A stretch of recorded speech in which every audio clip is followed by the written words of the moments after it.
Thank you. And we'll move to the next and last item. Okay, and that is public hearing item number 9, LPC 22-06133, an application for a certificate of appropriateness in the Borough of Manhattan, Block 738, lots 1 and 8, 44 to 54 9th Avenue, and 351 to 355 West 14th Street in the Gansevoort Market Historic District. This is a row of Greek Revival style row houses with stores built circa 1845 to 46, and a row of Greek Revival style townhouses with stores built circa 1842 to 44. And the application is to reconstruct facades.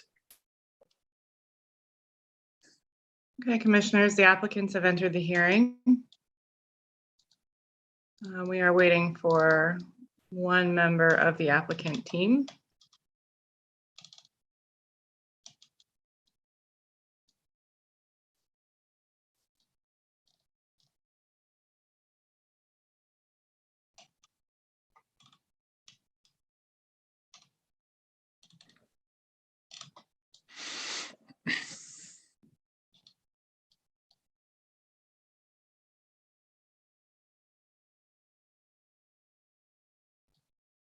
Okay. They now have control of the presentation. Just click on your screen and then you can advance the slides using your arrow keys. Please state your name for the record and you may begin.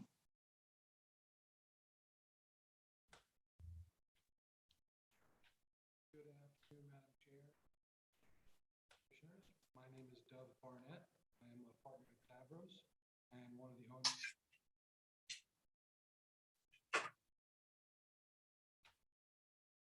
Mr. Barnett, we cannot hear you. The volume is very low. You want to adjust your mic?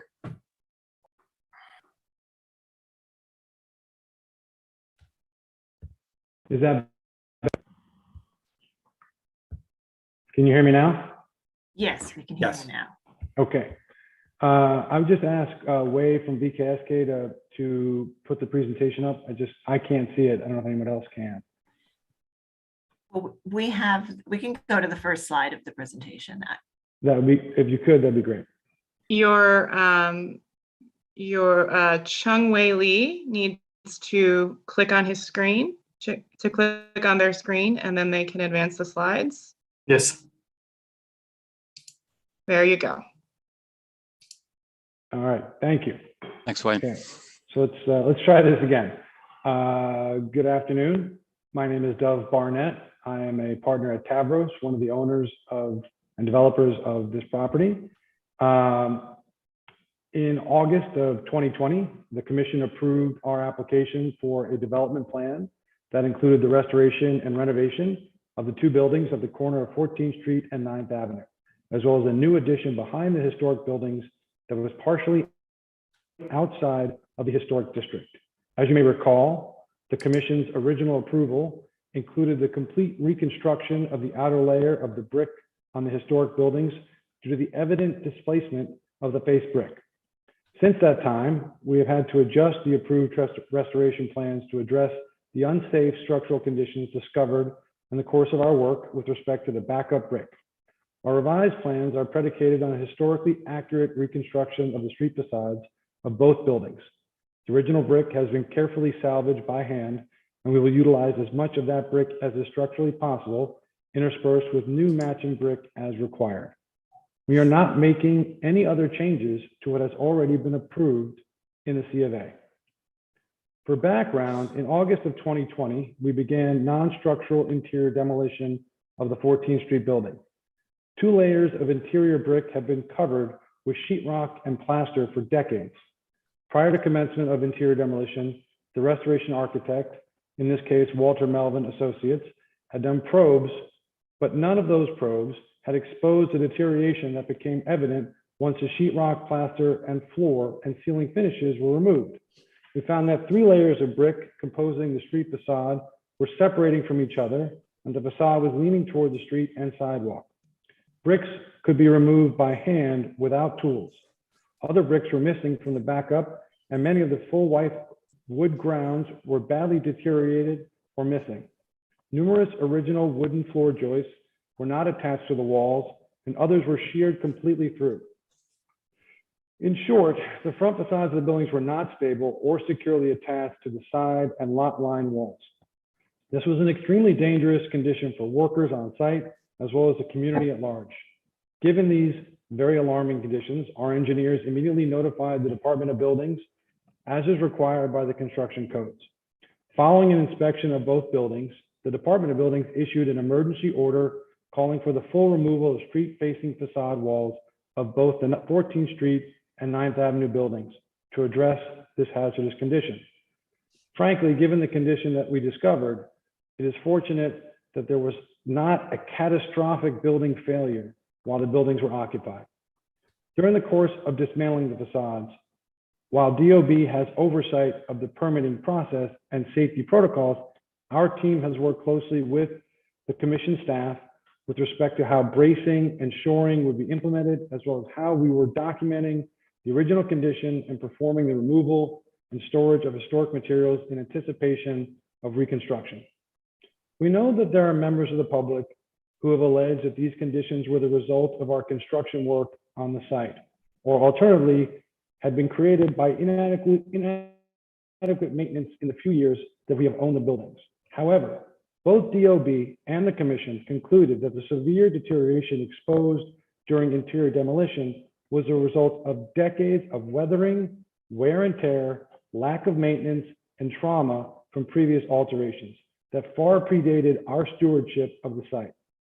Other members of the public have alleged that this situation is something we purposely created or are taking advantage of.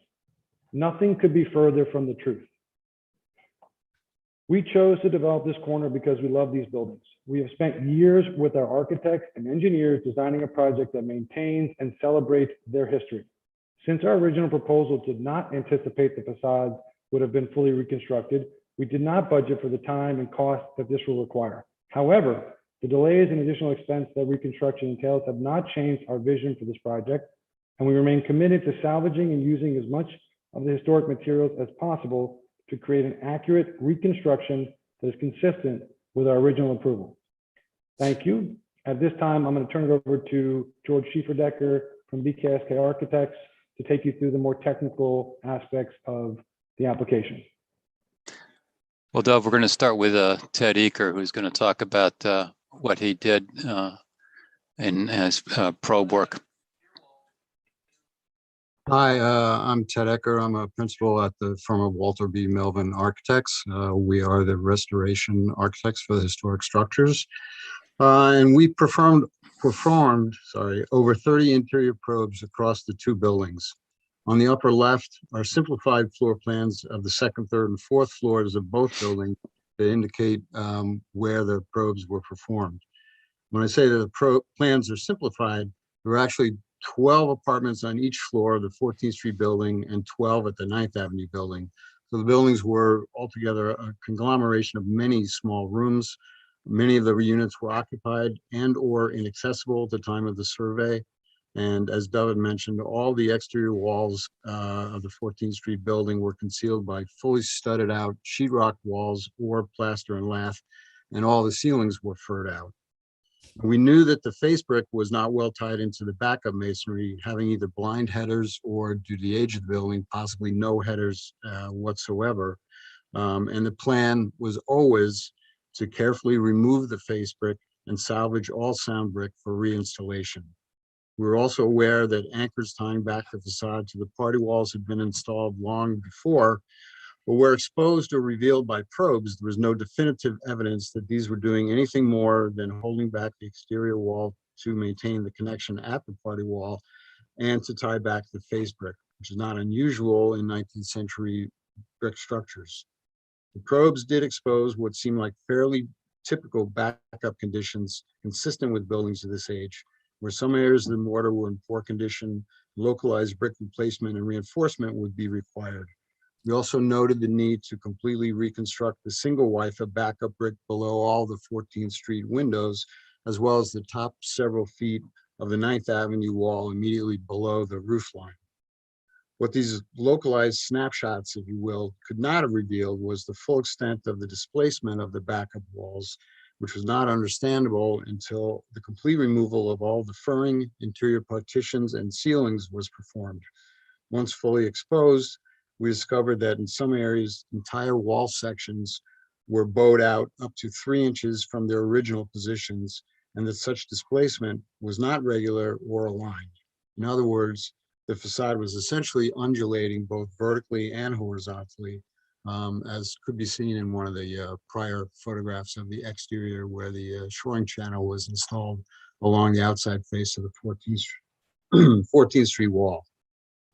Next, and I'll turn it back over to George. Anyway, yeah, if we can be on 6, thanks. Our original proposal and the certificate of approval for this work. George, can I interrupt for a minute? Can you just state your full name for the record? Apologies, George Schieferdecker, BKSK Architects, and Harry Kendall, BKSK Architects, maybe adding some commentary as we move along.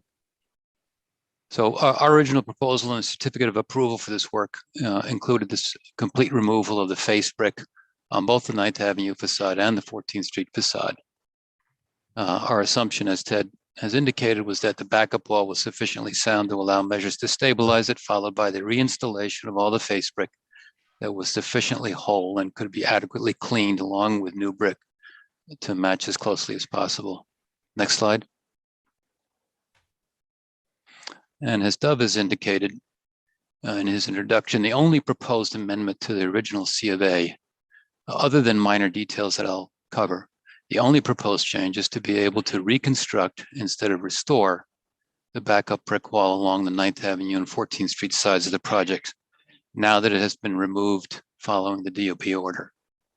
The image on the right is our previous proposal, which inventories all of the elements of the facade that were to be rebuilt or reconstructed as part of the original proposal.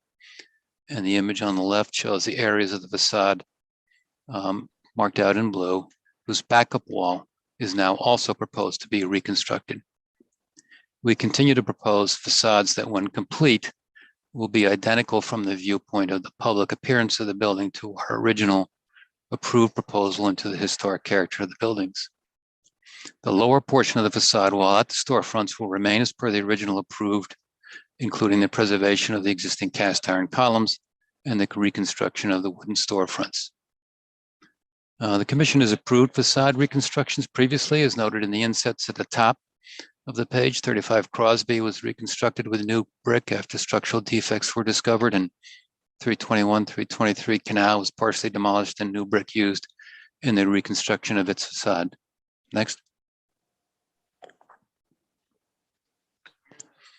Immediately after the demolition order was issued, we went back and surveyed the front facades in greater detail than we had previously. Here's the work on the 14th Street facade. Next. We commissioned a second point cloud digital survey, and Ted Eaker and his staff hand measured and surveyed all of the detailed conditions of the facade as well, so that their reconstruction could be completely accurate. Here's a survey of the dimensions of the 9th Avenue facade. Next. These two images show the difference between what had been approved on the right and what we are now proposing on the left. The brick wall will be rebuilt as a 3/8 brick wall, similar to the original, however, with new reinforcing and waterproofing, making it 2 3/8 inch thicker. Please also note that on the interior, the brick was always to be covered with insulation and a finished material. This was required in order to be compliant with energy code. Next. Part of the original approved design was new steel framing inside. That design has remained unchanged, except that the steel framing will need to be spaced further from the existing remnant party walls for clearances, since those party walls are more severely out of plumb than contemplated. The existing party walls will be salvaged and restored to a distance of 5 feet from the exterior walls as per the original proposal. Next. On the right is the previously approved brick. We are currently estimating that 50 to 60% of the existing brick will be able to be reused, either by putting it in place, as it has been on the facade, or by turning painted or damaged brick around and using their rear faces. During the survey work, and after stucco finishes and paint had been removed, we were able to determine that the existing brick was the same for both buildings, and that It was a very a smooth finished pressed brick. It is different from what we had originally proposed, which is shown in the image on the right. The team researched many sources, including from salvage brick companies, to find a suitable match. And we think we have identified a brick that will be very close to the existing brick in finish and color. On the left is a mock-up that was recently reviewed with LPC staff that shows the results of our current research. And you can see in the lower image, the brick called out that we feel is the most appropriate match for what the existing bricks that surround it. Preferred option was the Watsontown Columbia smooth brick. And we found that the back of the brick was actually more appropriate because its finish was not perfect and a bit rougher. I wanted Ted to step in here and just say a few things about the brick, its documentation, its salvage, and the research of appropriate bricks to match, which is all work that was completed by his firm. So Ted, step in again. Okay. So as to the process of brick removal and documentation and salvage, prior to removal of any of the face brick, as Georgia mentioned, once the pipe was up, each facade was carefully measured from the pipe scaffold to document the height and width of all the masonry openings and the pier and the spandrel dimensions between them. In addition, we took continuous dimensions of each brick across each pier and end wall to be able to fully document and accurately be able to recreate the exact brick coursing and position of each window opening. All bricks, including the backup brick, were removed by hand. No power tools were used, and all sound face brick was salvaged. Prior to removal, each facade was divided into vertical and horizontal panels, and as the brick was removed, it was organized and labeled by panel location.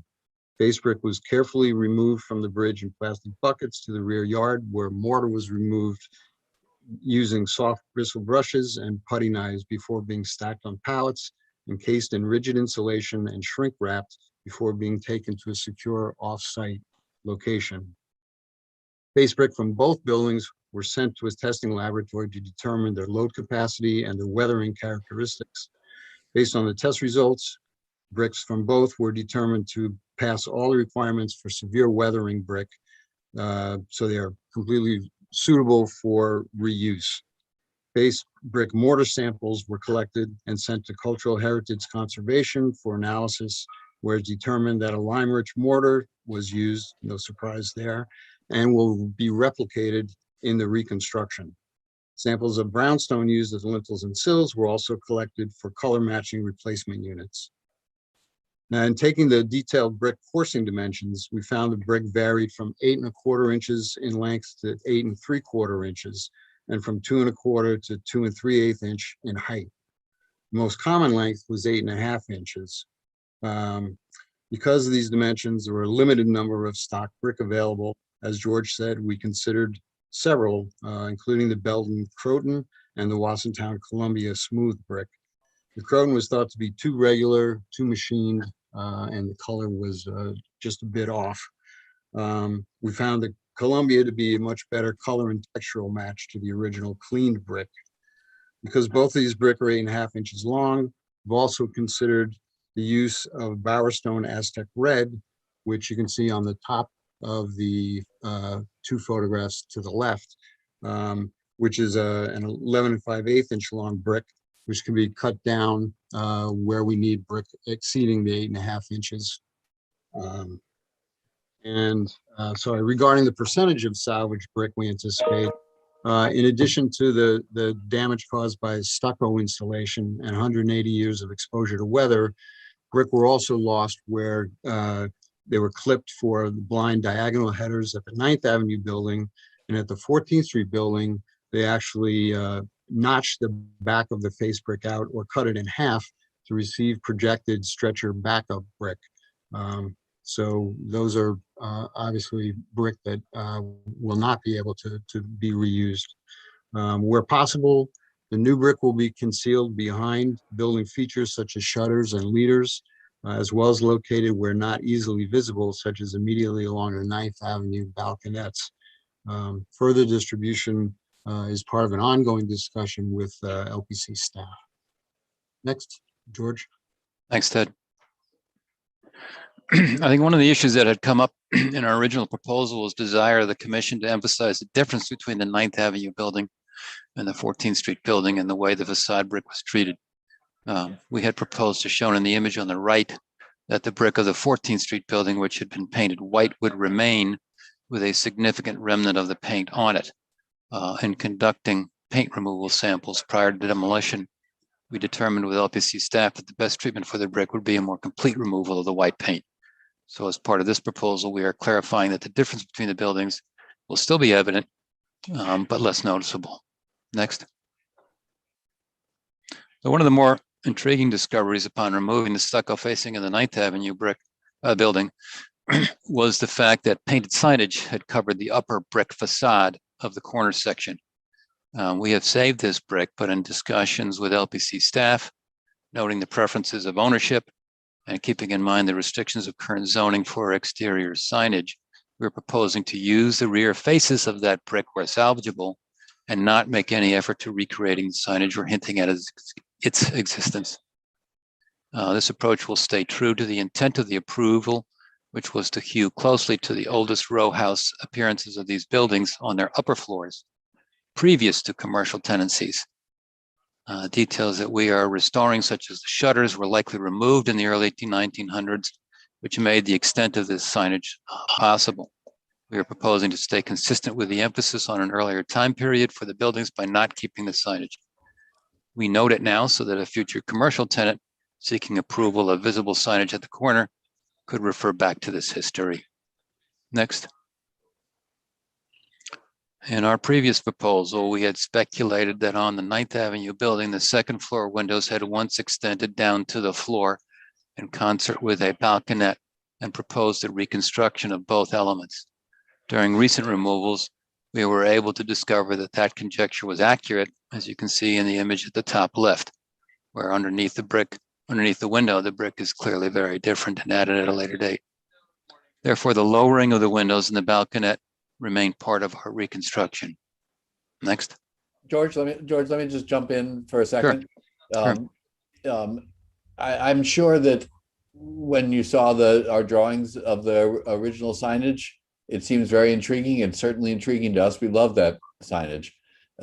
When we contemplated in what way it would influence us, we also began to realize that the shutters that were, as George said, bringing back an element that existed on when they were townhouses as bifold shutters, and those shutters predated the signage. We found that it was going to be it was a messy hybrid of restoration if we tried in a way to restore some of the signs. So ultimately, we came to an unconflicted decision that stay the course with the aesthetic vision of bringing the facades of the original townhouses back as the street face and representative of the earliest parts of the Gansevoort district. Thanks. So Wei, yeah, thank you. So in the realm of small discoveries, when the aluminum sheathing was removed from the window surrounds, remnants of the original brick mold were discovered, and it was more simple than what was originally proposed, which is shown on the right. So we are revising that detail to be closer to the historic profiles as shown on the left. Next. Harry mentioned the shutters, and as part of our original C of A, we had proposed reestablishing the historic shutters as requested by the commission. We are taking this opportunity to make it clear that we had proposed bifold shutters so that their dimension would fit within the available dimension between windows without overlap.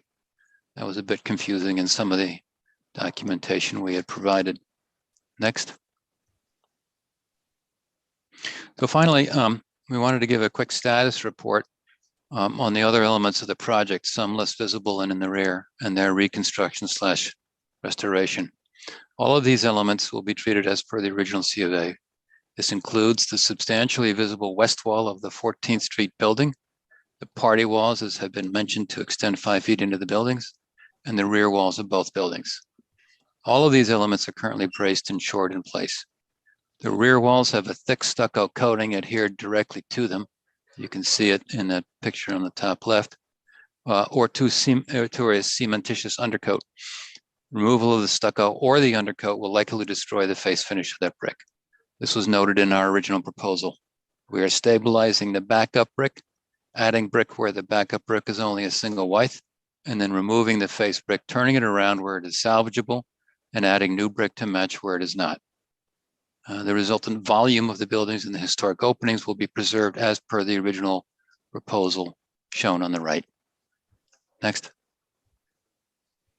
So, in conclusion, I mean, what we are requesting approval for is the reconstruction of the front facades of the 9th Avenue and 14th Street buildings in conformance with the original C of A, with the difference being that the backup brick wall will be reconstructed as opposed to restored. The final appearance of the proposed reconstruction, including the face brick, will be entirely in conformance with the original C of A. Thank you very much. Thank you for your presentation. Commissioners, do we have any questions? Yes, Commissioner Devonshire, please go ahead. Sarah? Yes. Did you have a question, Commissioner Devonshire? Yeah, It was mentioned that, I'm sorry? go ahead. Sorry, I think there was a lag. Okay. It was mentioned that notched bricks were to be discarded and couldn't be reused. I'd like to know what percentage of the total brick are notched and or what number there are, because it has been standard procedure for our office when we have a situation where we have stretcher bond and it's going to be changed to a mechanical fastening system, that we reuse the notched brick, the notched face brick, because all it means is there's a corner of the brick that's been knocked off. And it doesn't affect the appearance of it at all, or the performance. I don't have an exact number, but if you're talking about diagonal clipped brick, those were saved. On 14th Street, they were, it was different. They did not use diagonal clipped headers. They actually cut the stretcher face brick, basically ripped it in half to accommodate, excuse me, the projected stretcher brick. Okay. So you had mentioned that notch brick are going to not be reused, so that's good to hear. Thank you. Okay, any other questions? Okay, why don't we move to public testimony? We may have more questions after that. If you're in the meeting and would like to testify on this item, please raise your virtual hand so we can identify you. As always, we will start with anyone who signed up in advance and get to others. And whether or not you signed up in advance, please raise your virtual hand so that as we work through the sign-in sheets, we can still identify you in the meeting. And I will turn it over to Sasha Seeley to take us through the testimony. All right, thank you, Chair Carroll. So first, I'm starting off with Manhattan Community Board 4, Paul Devlin. Paul, you should be receiving a request from me. Okay, Paul, I see that you are in the meeting. Please turn on your mic, and you can turn on your camera if you wish, but state your name for the record. You have 3 minutes to speak. Good afternoon, Chair Carroll and Commissioners. My name is Paul Devlin. I'm co-chair along with Betty McIntosh of the Manhattan Community Board 4 Chelsea Land Use Committee.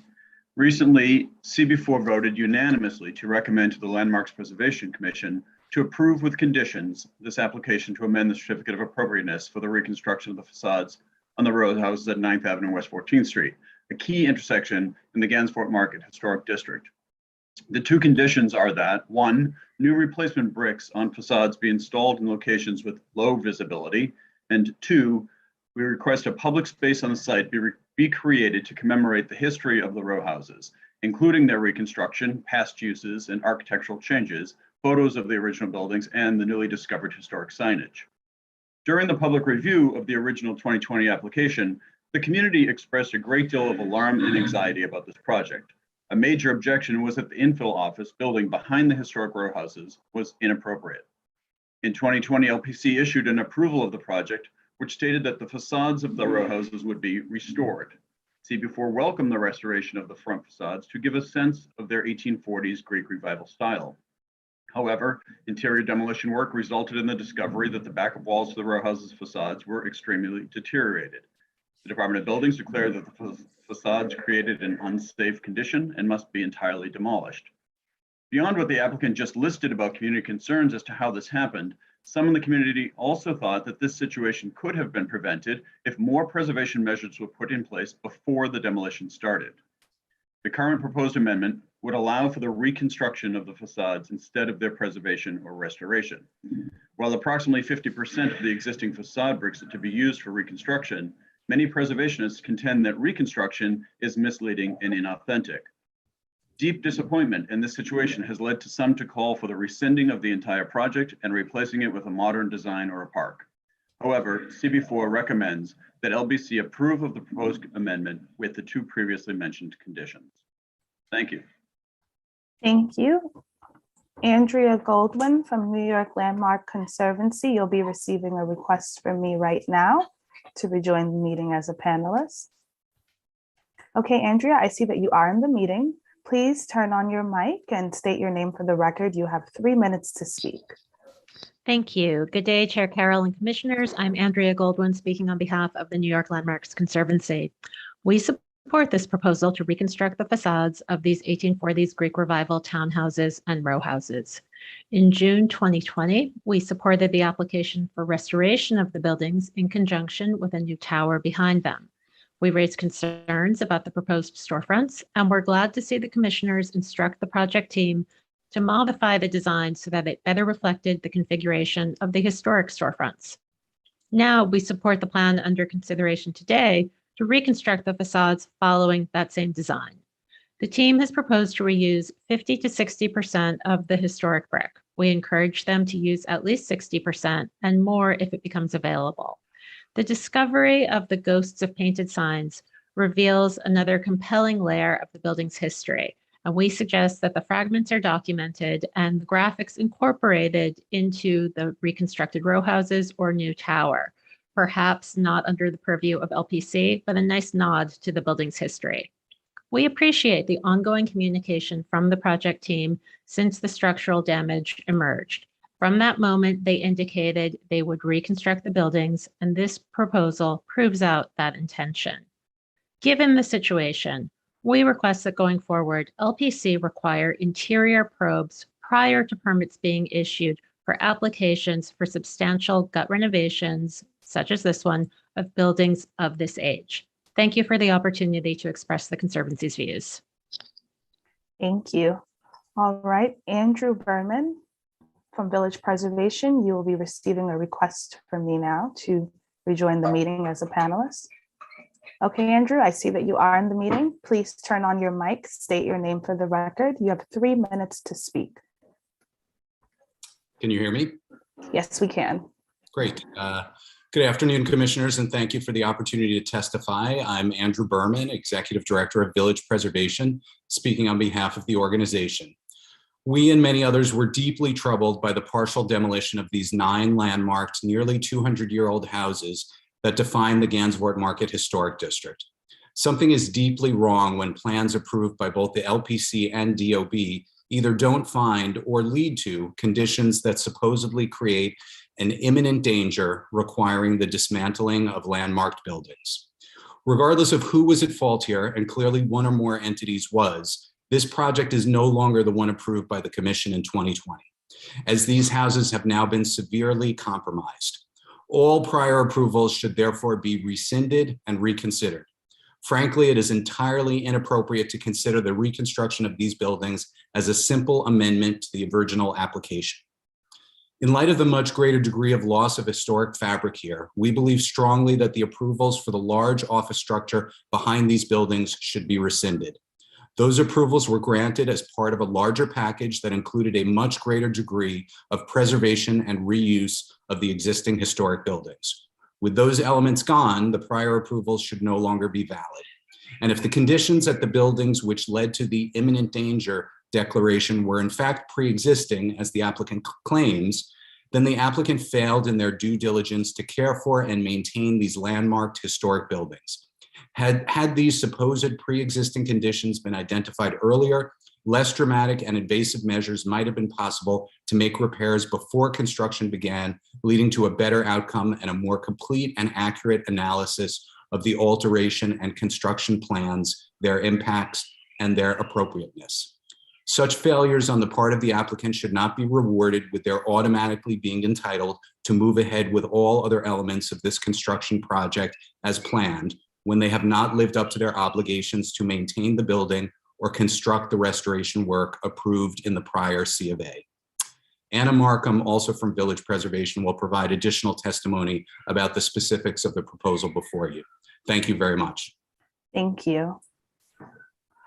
All right, Anna Markham from Village Preservation, you will be receiving a request from me now to rejoin as a panelist.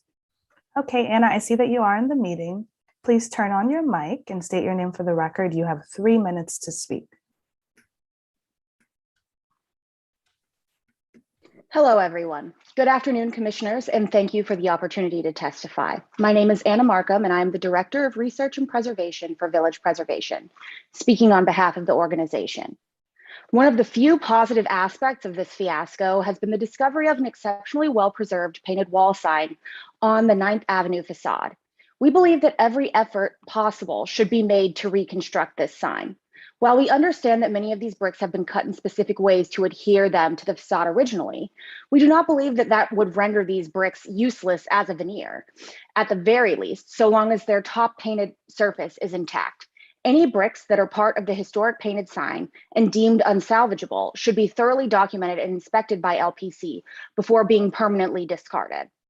Overall, much greater effort should be made to preserve and reuse the existing historic brick in reconstruction.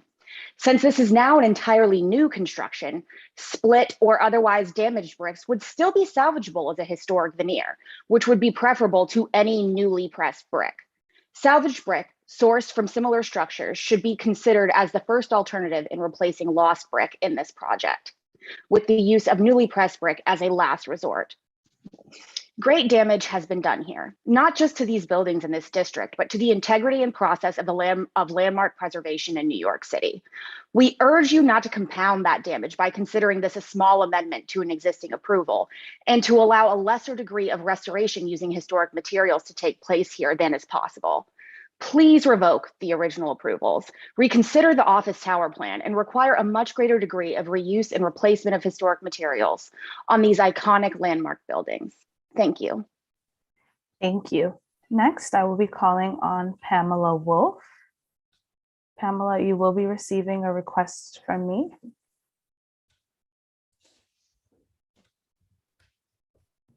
Okay, Pamela Wolf from Save Chelsea. I see that you are in the meeting now. You can go ahead. Please turn on your mic and state your name for the record. You have 3 minutes to testify. Good afternoon. I am Pamela Wolf. I'm the president of Save Chelsea. Save Chelsea thanks the commissioners for sharing our deep concern about facadism in deliberating this project and ensuring that more of the original row houses, historic fabric behind their street facades will be preserved.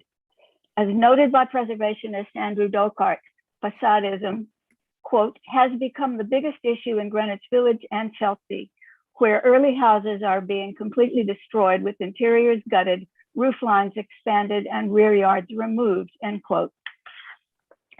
Facadism has destroyed much of the integrity and authenticity of Chelsea's historic district. It urgently calls for awareness and attention from the Commission.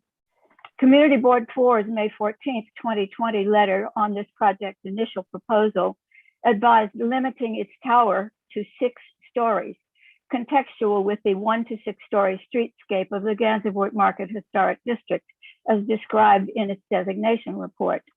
The tower is by no means the, quote, infill addition, end quote, blithely described by the applicant. It will fill no gap in the street wall. At the project's first public hearing in June of 2020, 5 of 10 commissioners objected to building any tower in the row house backyard. Commissioner Goldwyn said the idea was, quote, typologically very inconsistent with the way New York developed, end quote, and inherently problematic.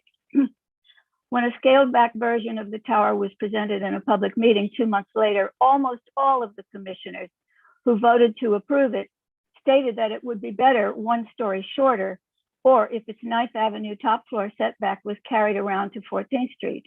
In the end, the commissioners approved the 8-story tower as it was presented, a structure 2 stories taller than any that it has ever approved within the district, and only 1 story less than the original proposal.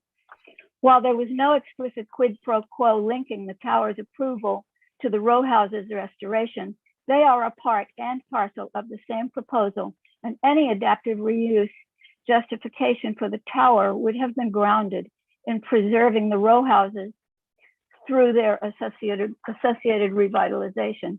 Now they will not be restored, but replicated, a much less valuable result.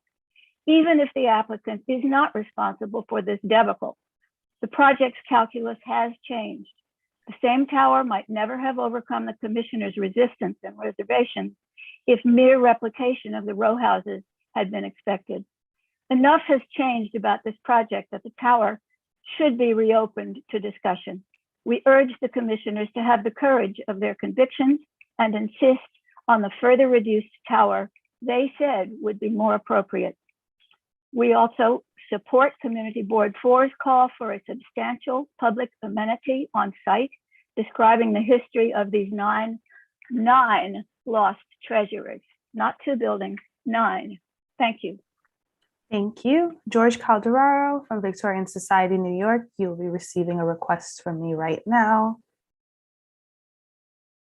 Okay, George, I see that you are in the meeting. Please turn on your mic and state your name for the record. You have 3 minutes to testify. Good afternoon, Commissioners. George Calderaro, board member of the Victorian Society, New York, and co-founder of Save Gansevoort Market, the group that successfully sought landmark designation for the Gansevoort Market Historic District nearly 20 years ago. We won't comment on the previously approved design for the reconstruction and new building, as these don't seem to be on the table, except to take issue with the lack of restoration of the historic dormers and strange shutters that don't appear to fit the window openings. We're also not commenting on the decision to demolish the facades, as this is a fait accompli, except to note that the documentation provided is insufficient to tell us whether the deteriorated conditions illustrated were typical or reflected limited outlier conditions that could have been addressed in a less invasive way. Instead, we'll take this opportunity to look at this fiasco in terms of lessons learned and ways to help avoid such situations in the future for all of us. The real estate industry has never seen a low-rise landmark on which it wouldn't like to build an addition. With all due respect, the Commission is far too accommodating to this point of view. Small additions that fit within a jumble of roofscapes are one thing, but large and highly visible additions and towers are something else and should not be regularly approved. A favorite tactic of developers is to submit the most outrageous proposals with the expectation that everyone will be happy when they are cut back to a more reasonable size or appropriate design. This should have been seen for what it is, an attempt to move the end result in their favor by shifting the starting point. The Commission should forcefully resist such tactics. The Commission should rededicate itself to the preservation of historic fabric and in-kind replacement. This will require revisiting some of the rules that mandate staff approval of work that doesn't meet historic preservation standards, such as wholesale removal of historic windows. It would also help to nurture the craftsmanship and traditional restoration trades we need to support the long-term future of historic preservation in New York. The Commission should consider revising the definition of, quote, protected feature and exterior architectural feature in the administrative code. The current definitions are increasingly resulting in the loss of historic buildings to facadism, as here.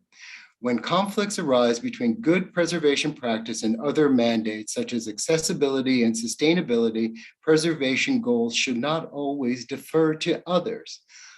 Often, these other codes allow exemptions for historic buildings.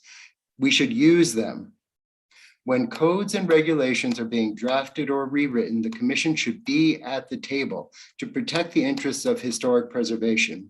The Commission's allies in the preservation community would support these efforts. Finally, the manner of resolution of issues of structural stability have devastating impacts on historic buildings, as we see here today and elsewhere in the past.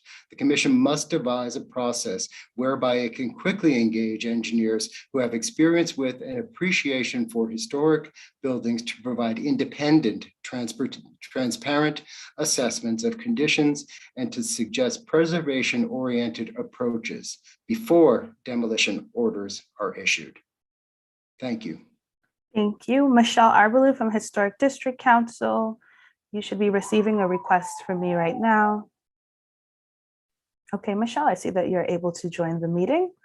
Please turn on your mic and state your name for the record. You have 3 minutes to testify. Hello, Michelle Arbalou for the Historic Districts Council. HDC believes that stabilization, preservation, and restoration of the existing facade is possible and should therefore be pursued. This level of masonry degradation is prevalent throughout New York's historic districts and its historic buildings, and many architects and structural engineers are regularly able to develop and successfully execute projects that maintain these masonry walls. We see no compelling evidence in this presentation that the walls cannot be properly salvaged. The wood nailers in the inner withe of brick could be carefully removed and replaced with new brick to stiffen up the inner withe. The remainder of the inner withe can then be repointed and stabilized. The outer restoration work can then be executed. It appears to us that the shoring system that is already in place in the first and proper step to successfully stabilizing and restoring these walls. We encourage all parties involved to put their heads and expertise together and save this facade. Thank you. Thank you. All right, Save Gansevoort, Zach Weinstein, you'll be receiving a request from me. Okay, I see that you are in the meeting. Please unmute your mic and state your name for the record. You have 3 minutes to testify. Hello, my name is Zach Weinstein. Is my microphone working? Yes, we can hear you. Thank you.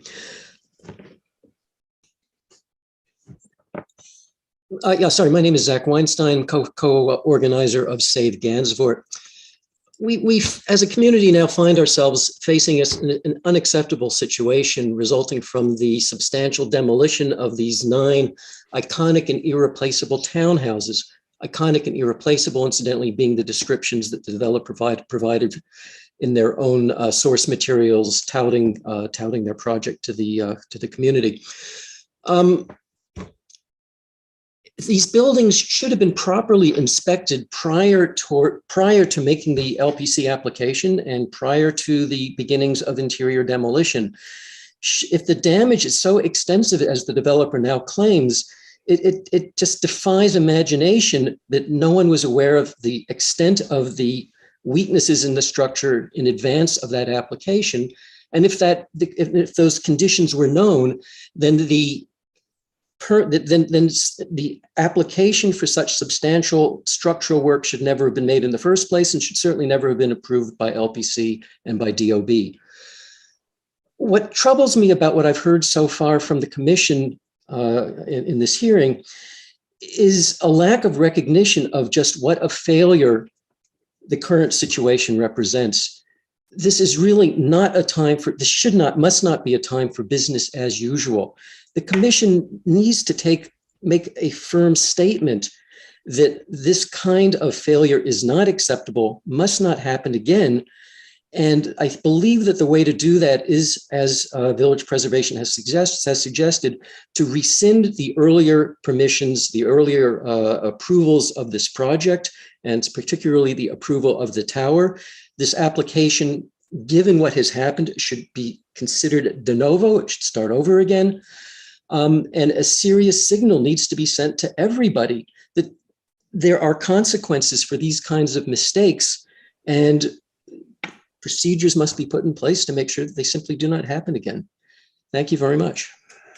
Thank you. Peter Stevens, you should be receiving a request from me right now. Okay, Peter Stevens, I see that you have accepted my request. Please turn on your mic and state your name for the record. You have 3 minutes to testify.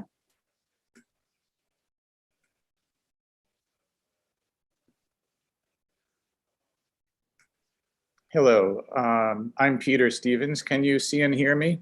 We can hear you, but we can't see you. I see. Okay. Okay. Thank you very much for this opportunity. I'm in support of several of the other speakers, so I'll get right to it. This is a unique corner. This corner was highlighted in the very detailed original designation report for the Gansevoort Market Historic District, in which the most salient details read, quote, visual cohesion is provided to the streetscapes by, and then again, quote, the 1 to 6 story scale. Quote, the stretch of 9th Avenue between Gansevoort and West 15th Streets, albeit altered and interrupted with later additions, offers the vista of a distinctive Manhattan streetscape featuring 20 buildings of the 1840s and culminating in the rare, picturesque ensemble of 12 row houses and townhouses. Numbers 44 to 69th Avenue and 351 to 355 West 14th Street.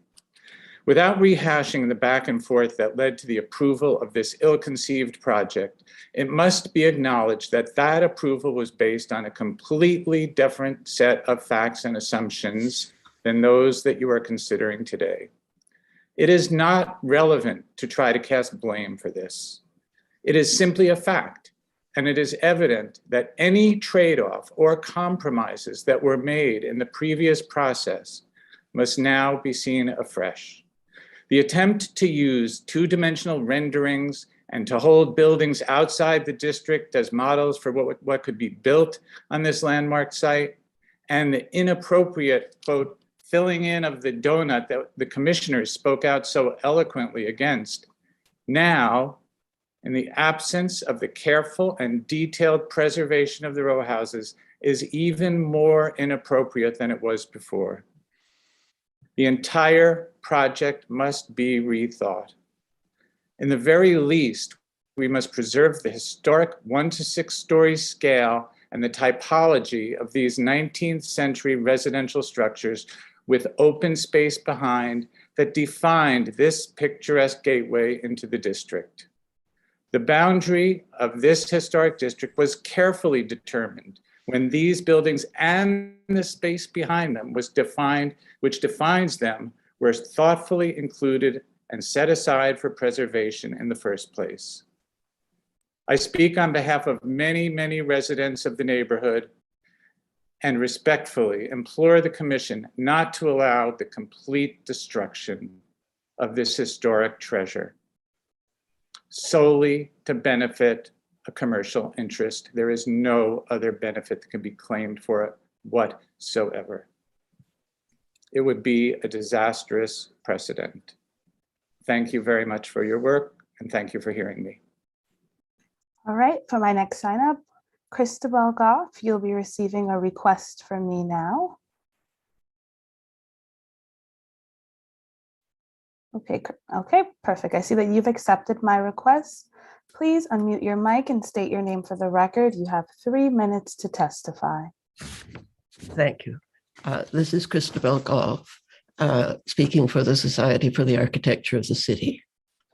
The designation report explains the evolution of this district and speaks of retaining a sense of place as a market district. Numerous photographs, many of them historic, document the character that was responsible for the district's original appeal. Age, history, and the mere effect of time were part of its charm. It is relevant to recall this because the character of the district greatly complicates any appropriate construction. It should have been a factor in the original partie, but instead, radical alterations, which proved to be unsafe, were coupled with an ill-conceived generic facade renovation that made the buildings almost unrecognizable. This defective concept should never have been presented or approved, but the disaster that followed makes it difficult to retain any confidence in the integrity of the review process or in the competence of those originally responsible for designing the interventions, not to mention those who subsequently approved the plans and failed to supervise the work. These buildings were not destroyed as the result of a hardship finding. Ostensibly, they were being protected and preserved as a part of the heritage of the city of New York. The capacity to do that seems to be slipping out of reach. And that is the best case scenario because it assumes that the governmental agency and the applicant actually intended to enforce the law and preserve the property. We agree with Village Preservation that this application is not business as usual. This issue cannot be resolved by tinkering with the design of a new facade. Village Preservation website suggests that the entire original approval should no longer be regarded as valid. Is there to be no penalty for the destruction of a landmark? Thank you. Thank you. All right. Todd Fine, you will be receiving a request from me to join the meeting as a panelist. Okay, Todd, please turn on your mic and state your name for the record. You have 3 minutes to speak.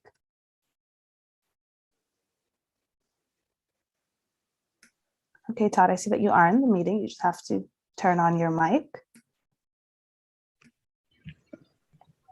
Yes, hello. I am Todd Fine. I'm the president of the Washington Street Advocacy Group, which for 10 years has advocated for preservation of Little Syria and the downtown community house, settlement house. Now, it is rare that we have a case that so elegantly summarizes both the current status of the historic preservation regime, of universally conceded neglect and disregard of maintenance to the point of apparently imminent collapse, and play acting by developers under a hazy and non-transparent regulation by DOB, if not here, but certainly elsewhere. And then predicts the future under an agenda of mega upzoning, a series of non-transparent staff-level negotiations regarding the extent of demolitions in order to enable historic buildings to become generic, ahistorical facades for towers. It's hilarious that the developers and the architects would characterize the new construction, entirely new construction of a historic building as a minor amendment to a past approval given these extraordinary circumstances. The implications of the decision today set the tone for not only for the coming decades of upzoning historic preservations of historic districts, these upzonings that are planned both under the SoHo rezoning and the future upzonings that are planned, when the impetus for such projects will become inevitable and overwhelming. LPC was completely absent from the entire discussion of the SoHo NoHo rezoning for the last 2 years, until just a few days ago when LPC announced that they would facilitate at a staff level how to develop under this circumstances. Today, we see the type of issues that urgently needed discussion over those last 2 years. So are we going to go through SoHo and discover, what do you know? A lot of these historic buildings in SoHo just happen to be at risk of imminent collapse. It seems like this could happen in dozen situations. Maybe we'll have this every couple quarters from now on. Certainly there's going to be an impetus for tower constructions. And if the engineering reports aren't made public, are we going to have to trust the developers as we're asked today since there was no disclosure of this? And why? Why should we trust them? Buildings far worse, if many people who've been in the preservation industry or this community for years, have many other buildings have far worse shape have been supported. Why not pursue a higher standard? Would other countries do this? Is this the international standard? Hardly. And why is there no independent assessment here? Why has nothing been made public? Shouldn't we have someone outside look at the destruction of 9 historic buildings? Seems like a very high level thing that deserves some investment and investigation. This demolition occurred at a staff level, a pattern that we're seeing in other demolitions of very important buildings like the McGraw-Hill Interiors, Grand Prospect Hall, and the City Corp Fountain. So this is a foreshadowing of the years to come, when the pursuit of towers in historic districts, we may see other demolitions. So today's a day to step back from business as usual, hold off to just the blanket approval of a tower going through a plan the circumstances have changed, and ask real questions. What do we need to do? Do we need to survey historic buildings that are so damaged that they require imminent demolition? Shouldn't the overall problems with the historic preservation regime be the topic of discussion today? When will the commission, the members of the commission, take initiative away from staff? Hi, I'm going to have to ask you if you can please wrap up. We've gone over our 3 minutes. So that's my appeal today, is for the commissioners to take control of their function as a historic preservation commission and set up a new regime to deal with this problems. These are not staff. This is not an amendment issue. This is not a staff level issue. This is the future of the historic preservation regime. Thank you. Thank you. All right, Victoria's iPhone, you will be receiving a request from me to rejoin the meeting. Okay, Victoria, I see you have accepted my request. Please unmute your mic, state your name for the record. You have 3 minutes to testify. Hello, can you hear me? Yes, we can. Yes, thank you very much for having me. I tried to use my video, but for some reason you can't see me. Thank you very much, commissioners, for having me here today. Please just state your name for the record, Victoria. I'm sorry. My name is Victoria Hillstrom, and I am here to support, as the Greenwich Village Historic Society has said very clearly, this is not the project that was approved. I find the notion that these buildings were in imminent danger to be not valid. I have photos of the workmen working inside the buildings, setting up shop, that their own employees did not believe that these buildings were in danger, that I am very happy to provide the commission. I happen to know this developer personally, who is involved in a scam at 200 West 15th Street, where he had his mother pose as an illusory tenant for a playroom for his children in a rent-stabilized building. His mother lives in North Carolina, where Dove had rented the penthouse. He subsequently left and then put in a sublet who he evicted by never serving her notice. And the poor thing came home one day, and the marshal had changed the locks, and just trickery. So for many reasons, I don't believe that these landmarks were ever in danger. I work just around the corner. They are our beautiful crown jewels of this neighborhood. And I would really implore the commissioners to really rescind this reproval. There is no evidence these buildings were ever in imminent danger. They have failed to present evidence that in fact that there were. And you know, as Jacqueline Kennedy Onassis so eloquently said, if we don't preserve our history, if we don't preserve our landmarks, what will be left to inspire our children? And I really, would ask that our commissioners look long and hard at what is happening with our landmarks, with SoHo at risk, with 250 water that could demolish the entire seaport. This is very, very serious. And let's not forget that if the developer had in fact gone down 10 grade, it was his responsibility to survey the surrounding landmarks. So that I would, again, please ask, really beg of our commissioners to please rescind the approvals. And really, if there's no tower over what the developer has done, that would be fine with me. And I think I speak for many New Yorkers. Thank you very much. Thank you, Victoria. All Thank right. you. I'm sorry that I couldn't join you on video. No worries. All right, let me just take a glance back over.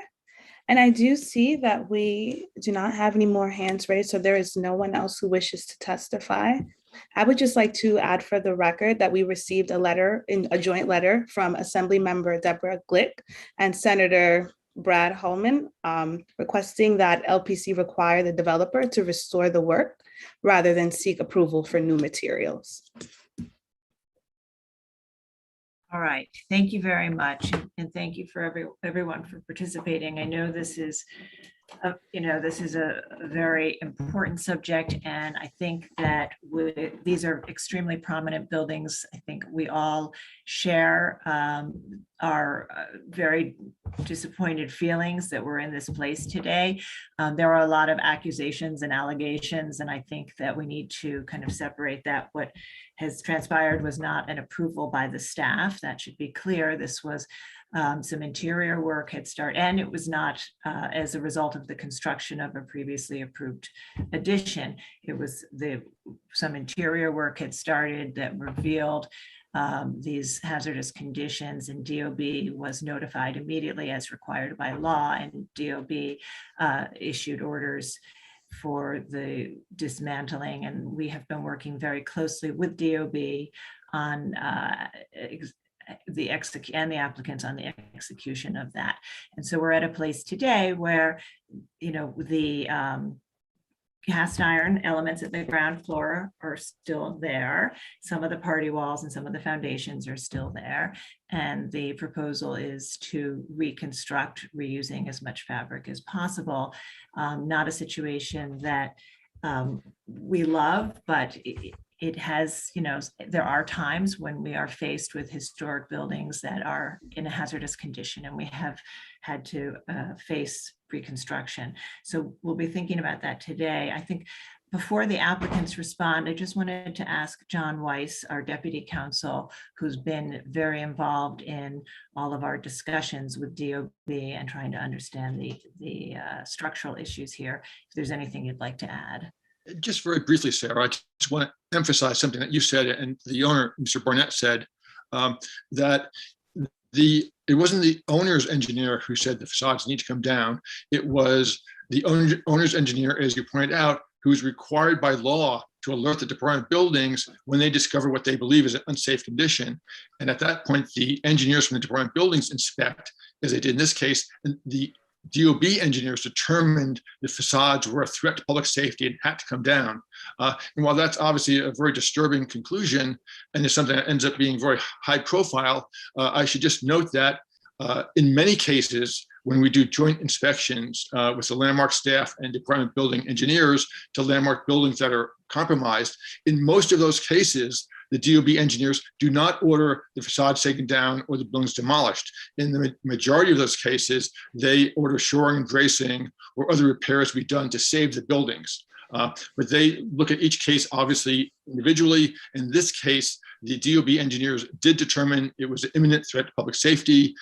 When they make that determination and the DOB commissioner issues an order to take down the facades, the LPC is actually preempted under the landmarks law under section 25.312 from our normal review process. That being said, we are involved in the process in that we were in close contact with the applicants and the DOB engineers to try to minimize the damage, understanding that we couldn't stop the deconstruction of the facades, but we were involved with having the bricks and the cast iron salvaged and the detailed drawings of the facades made so they could be reconstructed. That's all. Okay, thank you. All right, I'd like to turn back to the applicants and ask if you'd like to respond to the comments we've heard. Yes, my name is Valerie Campbell. I'm counsel to the owner, and I would like to thank both the chair and John Weiss for clarification of the DOB order. Once the DOB order was issued, as the chair noted, the ownership was required to implement that order. But we did so in full consultation with the staff as to the requirements in terms of documenting the facade, salvaging the brick, and so it was done with the utmost care, but we didn't have any choice but to comply with the DOB emergency order. So I thought that that was important to sort of reemphasize, because some of the testimony sort of seemed to indicate that this was done, with staff approval or on the owner's initiative. And in fact, it was purely in response to the DOB order. Okay, and so the new building construction has not begun. It is not before us today. What is before us is the reconstruction, the increasing the scope of the reconstruction of the front facade. So we had previously approved reconstructing the portions of the rear facade that hadn't already been removed historically, which had been the case of the ground floor anyway. And then the removing the outer white of brick on the front facade and reusing the salvageable brick. And the proposal now, given the DOB's executive order, emergency order, excuse me, is to reconstruct these facades, the front facades, in keeping with the intent of the original approval. So is there anything else the applicants would like to say before we go to questions? If I could make one additional comment, you, Valerie covered my first thought, and Sarah, you covered my second. We value the debate surrounding these buildings. We think that's all extraordinarily useful to have an open discussion about this kind of thing. And we value the historic quality of these buildings enormously. The thing that I keep hearing that I think actually does a disservice to history is that we're talking about a set of townhouses. These buildings were townhouses during the early 1800s, and they were completely and totally renovated and gutted essentially in the early 1900s, when stoops were removed, shutters were taken out, balconets were removed, all of the individual townhouse appurtenances, staircases, parlors, holdings were completely and utterly changed. And the result was two buildings that became multiple dwellings with apartments facing front and back, one entrance, one egress stair, and none of the existing remnants of the townhouses left in place. The ground floors became commercial, extended into the back gardens, and the whole was completely reconfigured. This is, in fact, very much a characteristic of this particular district. The Gansevoort Market Historic District is about change, enormous changes that have ripped through the building fabric and is part and parcel of the designation and the quality and spirit of this district. That's not to say that requires and mandates reconstruction, simply to say this is a very complicated picture and it's not a simple picture. Thank you very much. Thank you. All right, Commissioner Goldblum. Thank you. Forgive me if I missed this and you said it. The signage on the painted signage on the brick on the 14th Street building is now in a pile somewhere? Yes, correct. No. Well, I mean, the brick, the individual bricks. Pile. The other stored carefully. In a nice, neat stack. Yes. Very good. Yeah, it's all been documented and is all salvaged, saved in in the panel that it came off of, each individual. So in other words, if this commission said that it was our requirement that it be rebuilt, it could be done using the original materials for the most part? Yes and no. I mean, as Ted has indicated, a number of the those bricks, those painted bricks, would be unsalvageable because of the nature of the backup construction. But yes, signage could be restored to some degree. Great. And what is the condition of the party walls? That you guys were proposing to remove some, but there was more of it there in the existing condition. Have they been completely removed? No. The party walls in their entirety remain, as well as the rear wall and the big west wall. They're currently braced and structured and supported. Awesome. Thank you very much.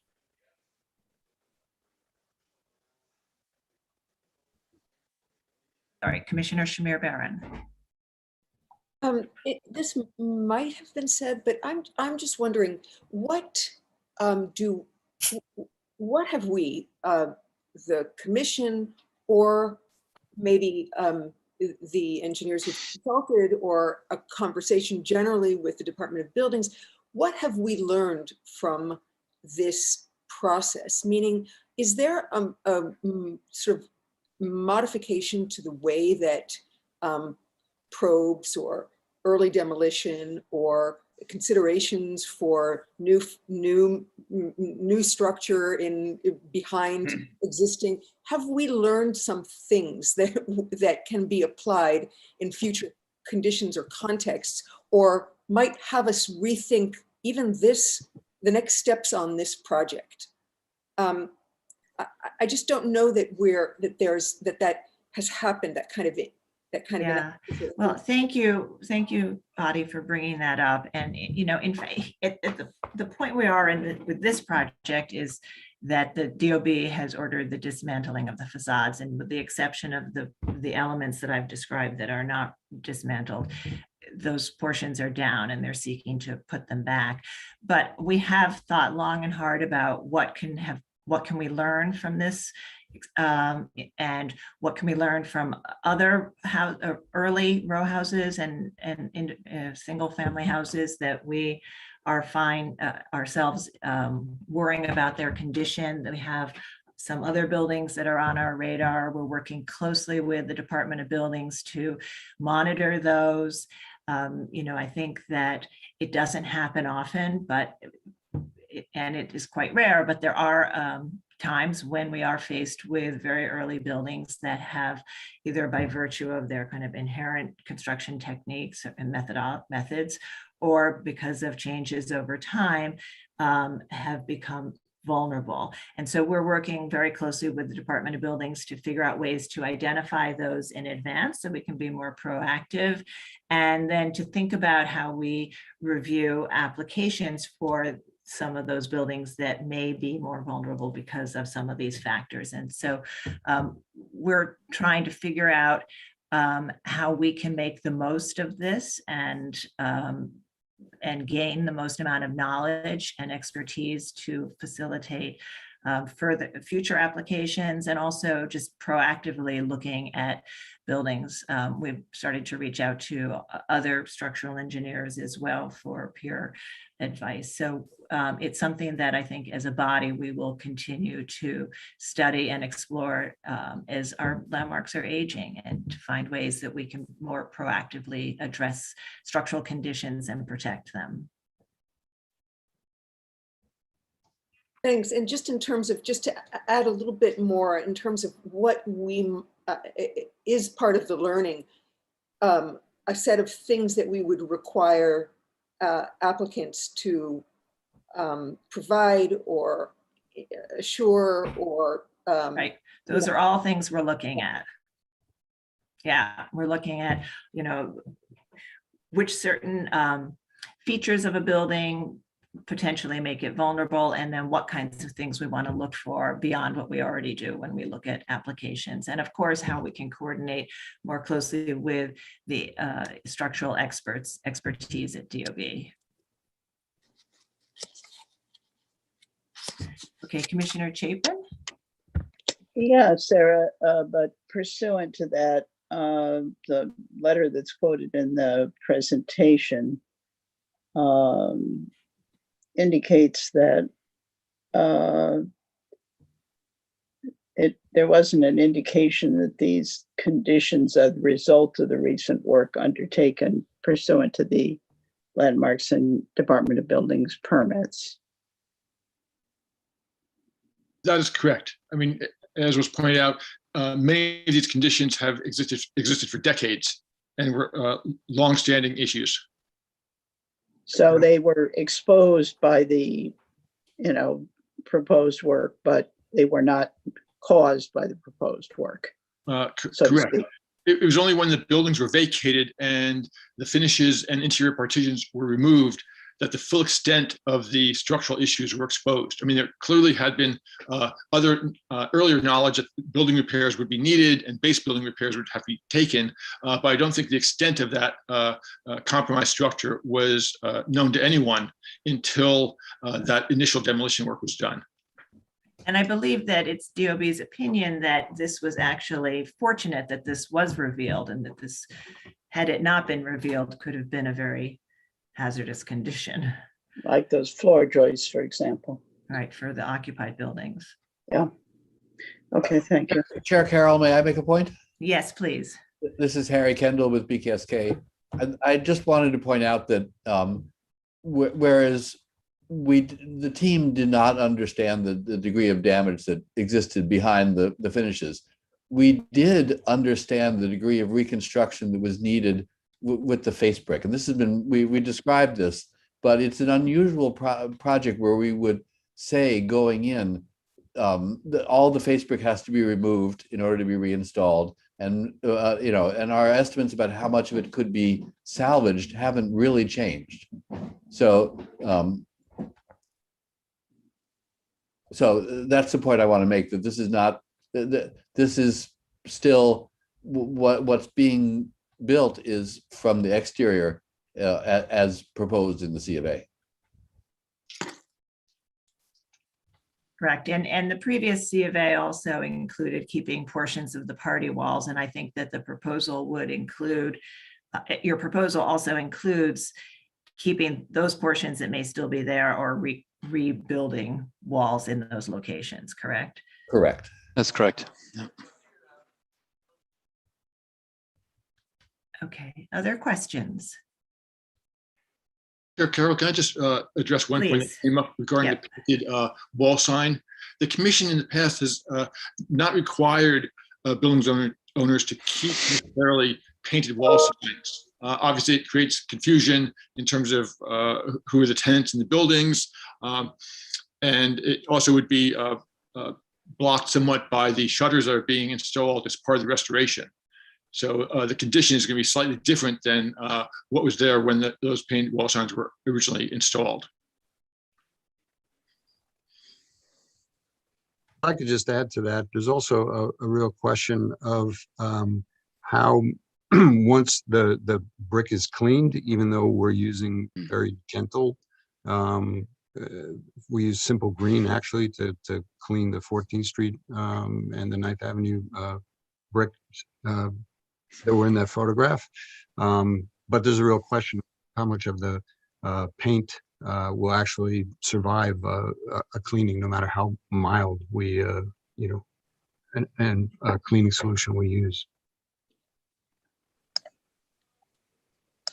Okay. All right, any other questions? Or any other final comments? Okay, commissioners, I'm going to start to unmute you all, or request to unmute you so we can move to close the hearing and begin our discussion. All right, Commissioner Jefferson, would you make a motion to close the hearing? So motion. Thank you. Commissioner Goldwyn, would you second that motion? Second. All in favor, say aye. Aye. Any opposed? Okay, so the hearing is closed. And, I do want to sort of set this up. I do first want to say that, as I answered Commissioner Shamir Baran's question, this is something that we're very concerned about for all of our landmarks of this age and period. And we are continuing to work closely with experts in the field, including our colleagues at the Department of Buildings, to identify potentially vulnerable buildings, to think about ways that we can address them proactively, and then certainly how we review future applications and what kinds of things we need to look at. So lessons are absolutely necessary here, and we're going to be taking steps to gain as much knowledge as we can from this experience. And where we are today is the facades have been dismantled per the DOB order, and the proposal included already the reconstruction of the outer width of the brick, and the applicants are seeking now to reconstruct the facades as they were originally intended, and as part of this as part of the earlier approval. So I know that there's a lot of concern about the process and the condition, but I do want us to focus our discussion. I think we are actively, just want to assure you, we're actively working on identifying vulnerable buildings. But we are faced with an application today to reconstruct these facades. So if we can focus on that, that would be great. Commissioner Bland, would you like to start? No, but I will. I find this to be very, very, very difficult, if not one of the more difficult situations I've had to face in my time as a commissioner. On one hand, I know that we've approved reconstructions from time to time, and for this sort of a reason. It's not something we want to do ever, of course. It's also true that for 30 years, I parked my car on College Place in Brooklyn Heights in a little carriage house that I don't know the previous history of why it was impossible to save that front facade. It was only like 20, 22 feet wide and 2 stories tall. But nonetheless, there's a plaque that says it was reconstructed and all brand new. And certainly it was, you know, it's okay, fit in, but it was not real. It was not the real thing. It was a facsimile. And I think the facsimile issue strikes at the heart of what landmarks and preservation is about. Otherwise, we can go to Disneyland and so forth and see all sorts of cute things. You know, I appreciated all the testimony. I want to go on record personally, though, as saying that I don't view what's happened to be nefarious in any way. It's just, it is what it is. I don't think it was nefarious, as was perhaps suggested in a little bit of the testimony. I just can't see it that way. But one of the testimonies sang out to me a little bit more, and that was HDC. Although they didn't really use any technical but they testified in a very technical way that the various withes of brick could be saved, et cetera, and almost gave a recipe. As much as I respect them, it wasn't from a technical person that was saying that. It was you know, the spokesperson for HDC. But it still stuck with me that, is it possible, even notwithstanding what DOB and their excellent engineers have said, to save the front facade? Is it not possible? But Fred, it's can I say it's already dismantled? So it's already done. Gone. Right. So what's there is, yeah. I'm sorry, I didn't get that. So what's there now is the historic cast iron fabric at the ground floor is there and will remain. Right. Okay. Some of the foundations will remain, some of the party walls will remain, other portions of the party walls will be recreated as was originally approved. Okay, well then my point is, I somehow missed that part in all of that. On all of it, I missed that. So strike that. I was going to suggest if this was Monticello or something like that, you know, we'd figure out a way of saving it. But it's gone, so it's gone. So what are we going to do? Tear the whole thing down, start all over, and have a brand new building there? I don't think so. I don't think so. I can't cast myself in that position. I think, therefore, the replacement has been suggested and has been supported by the Landmarks Conservancy, with whom I agree a lot and have great respect for, that using, as was suggested here, in great detail, using and monitored by the staff, even though the staff now is under assault because of lack of attention. I don't buy that either. But by great attention to the staff, the reusing of as much material as possible in the reconstruction of these buildings, that is the right approach. I was about to say, because I didn't understand that critical thing, thank you for I think it wasn't clear in all of the testimony. Okay, well, my mind got fogged, but I'm going to suggest that we hold back and, you know, and relook at it. So, but if it's gone, it's gone, and it should be rebuilt using as much of the existing material as possible. Okay. That's my point of view. All right, great. Thank you. And I think, and the question about facsimile is a good one. And I think, we struggle with it. We want to have integrity and historic fabric.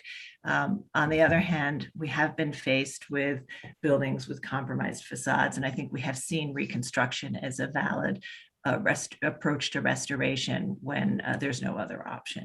We have, and I want to say one more thing. The community board had a great proposal, which I would support wholeheartedly, that this be documented in an appropriate way with an exhibit, or not just a plaque perhaps, but something more than that, to show the history, how it's changed over time, way before it was ever a landmark, by the way, and how it's changed over time and time. So I think we have to preserve that history in a really palpable way, not something that you have to look up in a book, but something you can read as you walk by. Great, thank you. Commissioner Holford Smith. Oh. Yes. Well, obviously this is not where we want to be with this. It's really a tragic loss that all of this historic fabric has come down. But I do believe that reconstruction is appropriate. I think, I'm not an expert in brick construction and restoration, but it's not unusual for party walls to be disengaged from face walls, front walls.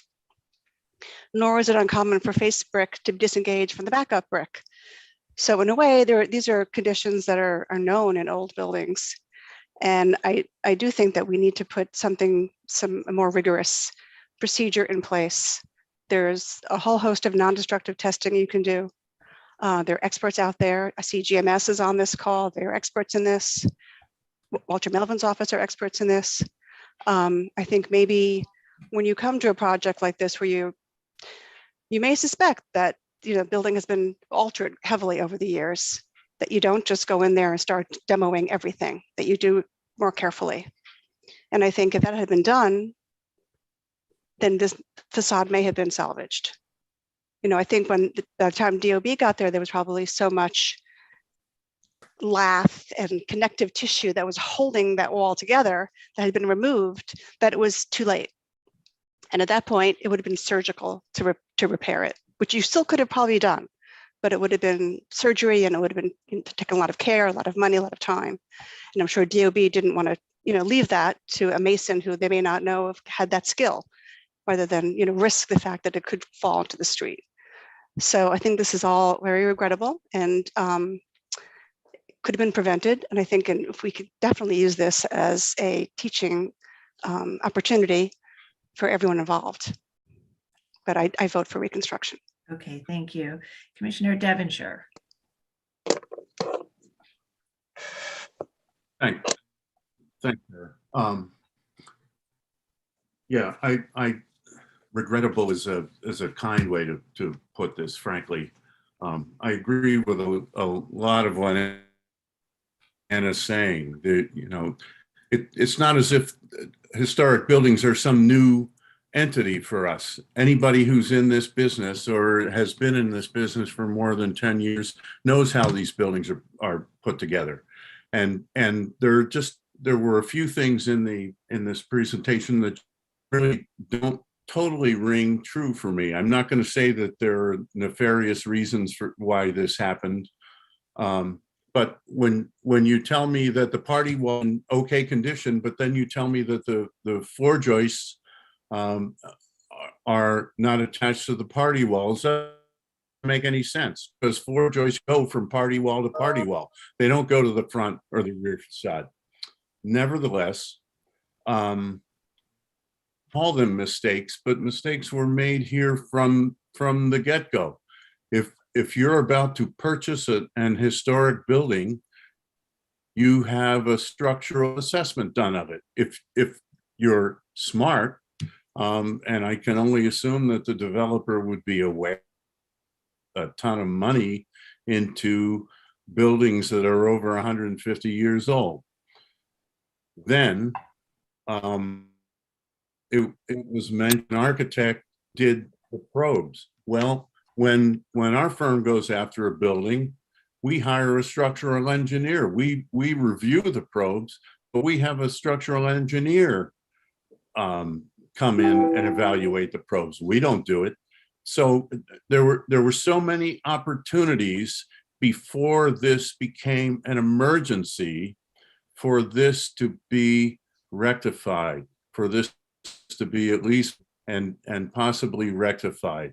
And so what I want to say is I can approve the reconstruction, but in doing that, I would be saying it's okay for us to go on status quo, the way things are. Even if we learn things from this particular project, who knows when the knowledge that we get from this is going to be put into action.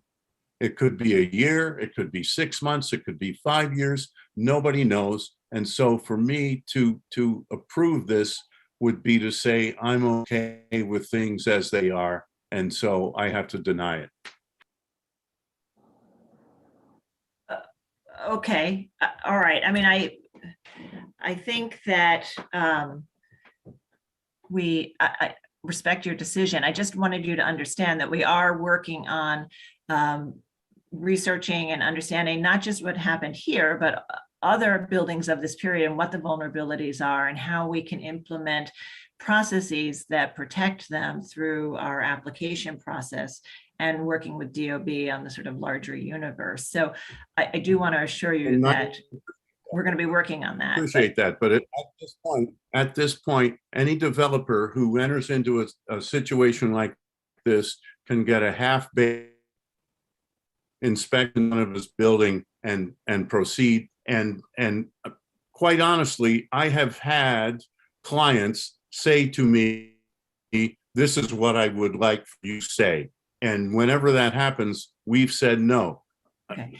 Like I said, I'm not going to say that there's anything nefarious, but there are so many sides. And as I said, I love the fact that we're going to learn from this, but at this point in time, any developer can say, oh, okay, that's the way I'm going to do my buildings. Well, if I could just say something briefly, Sarah. I mean, Commissioner Devonshire, we already are implementing changes. I mean, we are now, the staff is alerted to applications where they think there might be issues, and we are referring those out to a structural engineer to get an opinion on whether we need additional information to move forward with an application. So we already are taking steps because of what happened here. And implementing checklists for buildings of certain age and certain levels of alterations that applicants must go through that require more submission materials and oversight from our own structural engineer as well as DOB. So we are implementing those, but I'm also wondering if you're denying the reconstruction of the facades, I'm just wondering what would happen on this site then?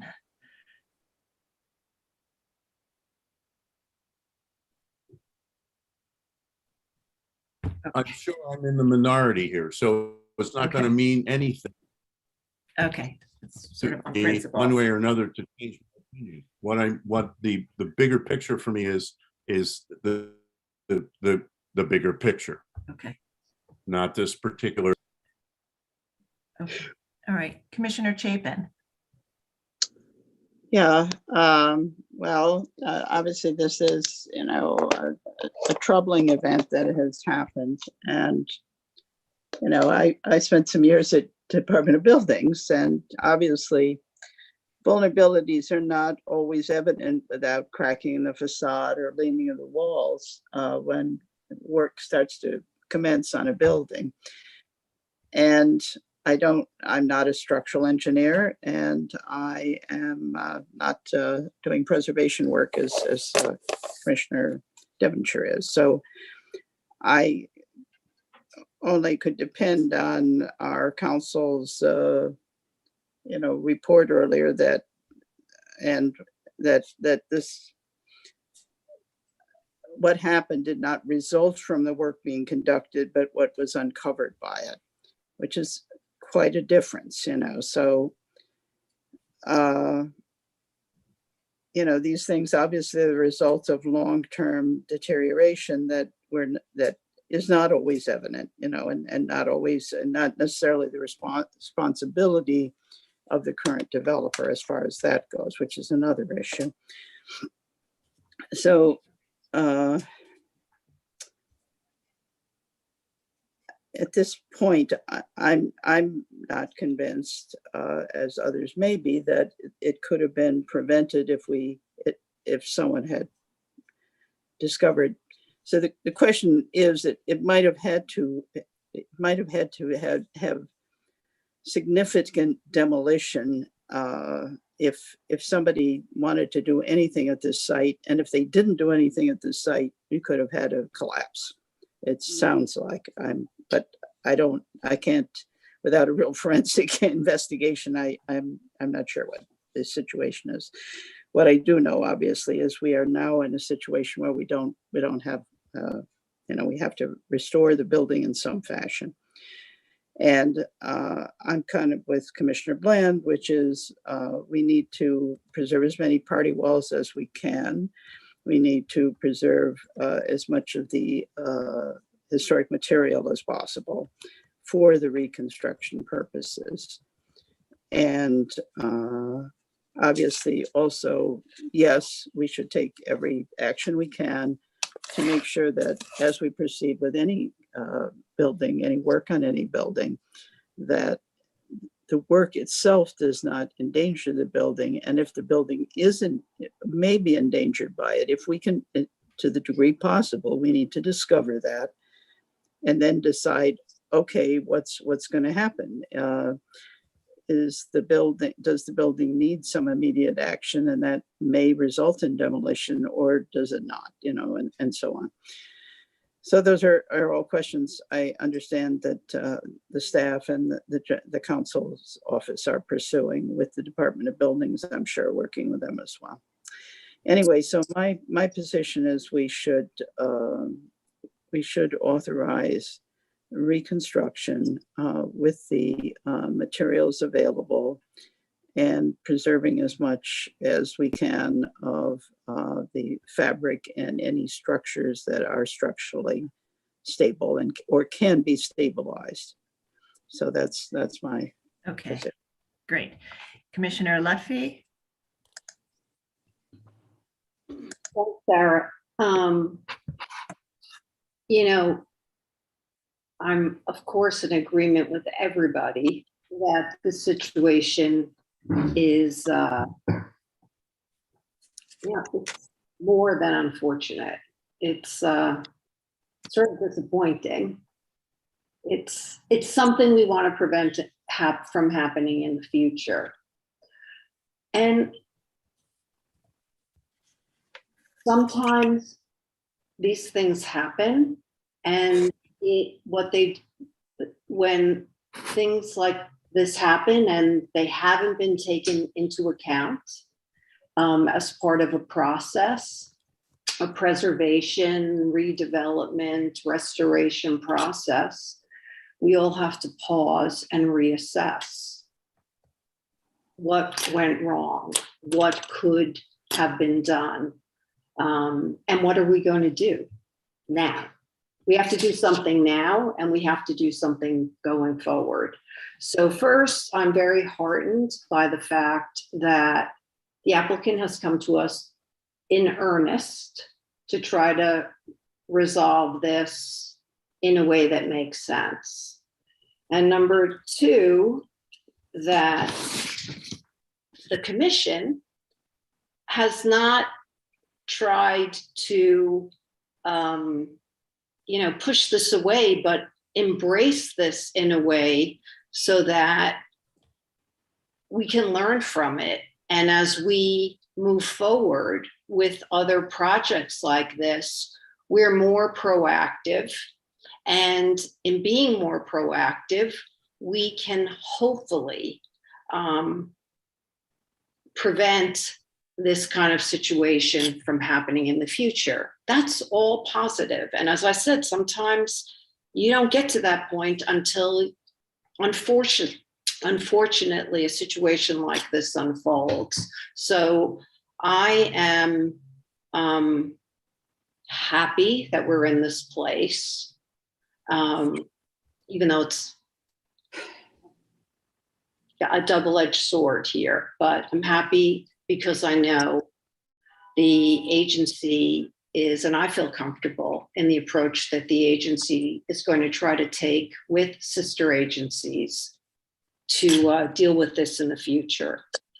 I agree that the thing to do right now is to authorize the work to move forward. And I think it is very, very important that the applicant work very, very closely with staff on salvageability of the original material, the bricks, to see what party walls can be saved, to see the reconstruction, how the new brick and the old brick are going to be integrated together in a way that makes sense, so that the project ultimately benefits. I also agree.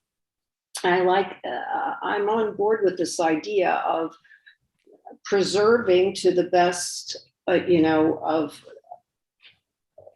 our ability and the applicant's ability to preserve those the signage walls and to document them and to see if there's a way to somehow incorporate something about them somewhere in this project, so that people coming to the site in whatever format can have a better understanding of what was here. Okay, great, thank you. Commissioner Goldblum. Okay. Very interesting conversation, very sad situation. For me, I'm less focused personally on the perfidies or potential perfidies of the past and more on the potential for what we should do now. And I think that the first thing that I come away with in the self-flagellating department is that I totally missed the fact that this was going to be a totally reskinned building to begin with. And the issue that Fred raised about Disneyfication and facadism that one of the testimony raised, it was already a done deal. It was baked in.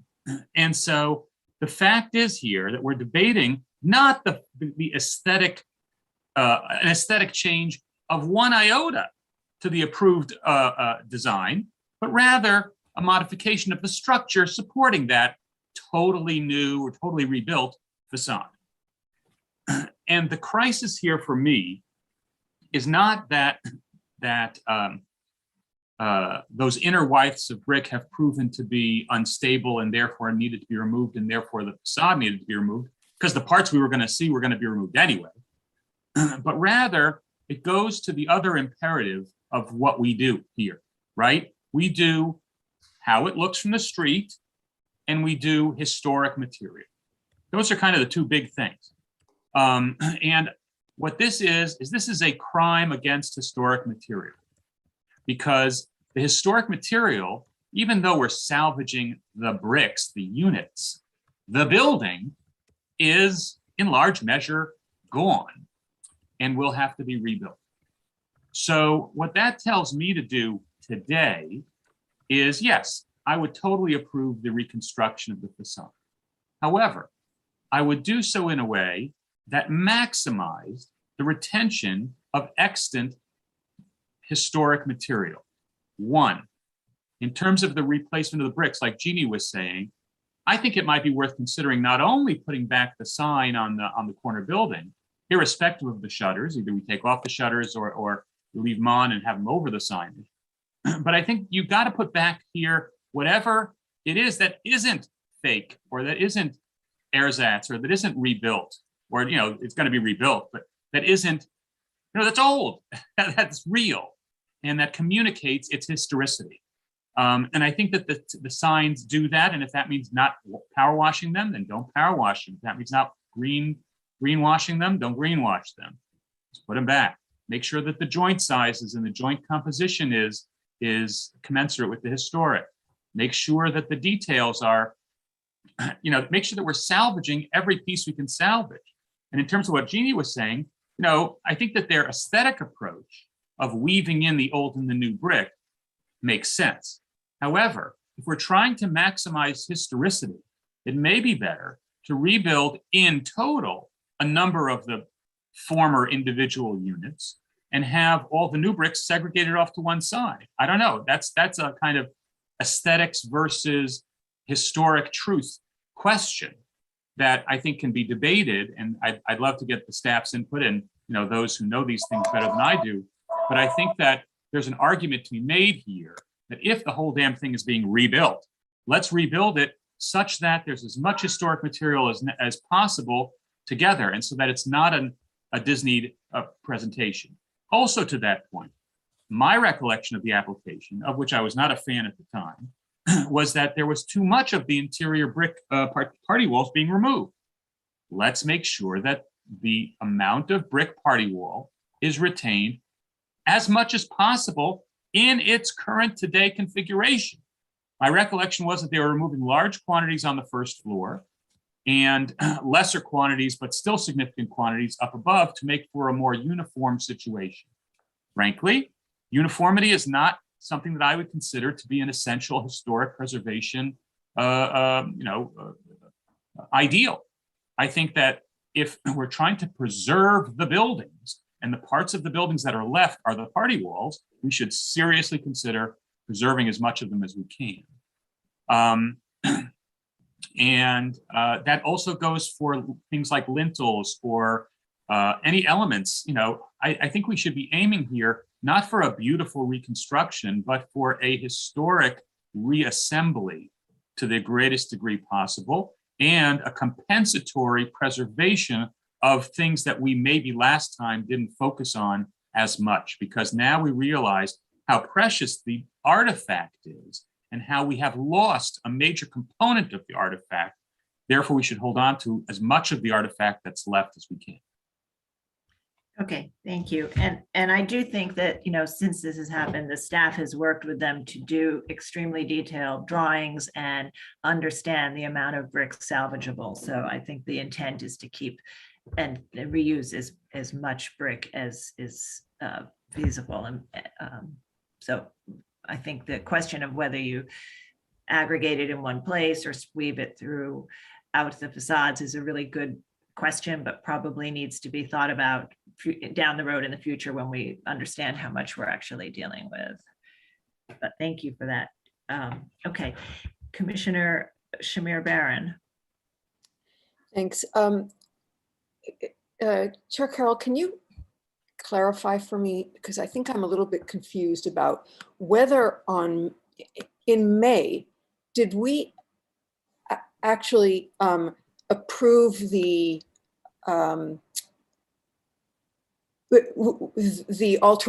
application to replace the front facade as well as the general scope of the new construction, the new building behind, or did we only focus on the front facade? Were those two things separate or together? No, it was a single application. Much of the new building is actually off the landmark site outside of the district, and some of it sits on the landmark site. And at the time, we reviewed the modifications to the rear facade where it would make connections. We also reviewed the restoration plan, which included removing the dormers, doing the new chimney vents, and taking off the outer withe of the brick and turning them around and saving as much as was possible, and doing saving the cast iron piers at the ground floor and doing new storefront infill. The cast iron piers are still there, and keeping the front and rear portions of the party walls and some party walls in their entirety. Okay, so I think that clarifies it for me. So I'll say that I am in agreement with others, but especially Commissioner Holford-Smith and even further Commissioner Goldblum about this kind of the need for reconstruction, and then the really kind of rethinking about what reconstruction is, reassembly, as Commissioner Goldblum, I think, used the word or another word similar to that. and the really thinking about reconstituting the stuff that was there to the greatest extent possible. But so I'm in agreement with that, in to the extent that this is what is before us today, I can find that appropriate. I do, though, think that if in fact what we're doing now is we are decoupling these two things, the restoration piece from the kind of the new construction and new building and approvals there, then we should decouple it formally, if actually in that we should see that proposal, which was previously contingent or together with this one again. And in other words, now I don't know if that's an issue of voiding a previous approval for the new building behind, or what that actually means. But I think we need to sort of begin again. And so part of that beginning again is, in my mind, the dealing with what we've got here in terms of the historic building and committing to its reconstruction at the kind of at the deepest and at the most meaningful level. But then also it means that some of the decisions that were made previously, the contextual decisions, the new construction decisions, need to be rehashed and reconsidered after this thing is reconciled and completed. Okay. So my feeling is that needs to be dealt with and pulled apart further. Okay, so the application is not technically pulled apart. It's not decoupled. This is one approval that we had one approval, and this is essentially an amendment to increase the scope of the reconstruction work on the front facade. Well, but that's not how the thing kind of reads, right? I mean, in terms of what we approve today, insofar as it affirms the need for reconstruction, one could say that it might not be related or together with as it was in the previous application, when this was less of an issue that we needed to consider or that we needed to get right. Yeah. Oh. All right, so I don't know where that leaves you on the decision today, because it is one application, and the intent by the applicants today is that the end result will be in keeping with the intent of the original approval. We are actually now talking about really digging down and enhancing the retention of historic fabric beyond what was maybe considered last time. So we'd be pushing it further, but not decoupling it. Yeah, so I really do have a problem, I guess, with that, because I am in full support of the reconstruction, the knowledge that's gained from it, the need to do it. But I also think that something new has happened here, which should call into question or needs to have a kind of a hard stop on one aspect of this. And that one aspect is that some of the sort of the assumptions and the considerations that we used and debated earlier seem to need for a restudy at a later date. So I don't know really what I'm to do since it's not decoupled. So thanks. Okay. All right. So let's continue and see where we are. Commissioner Jefferson.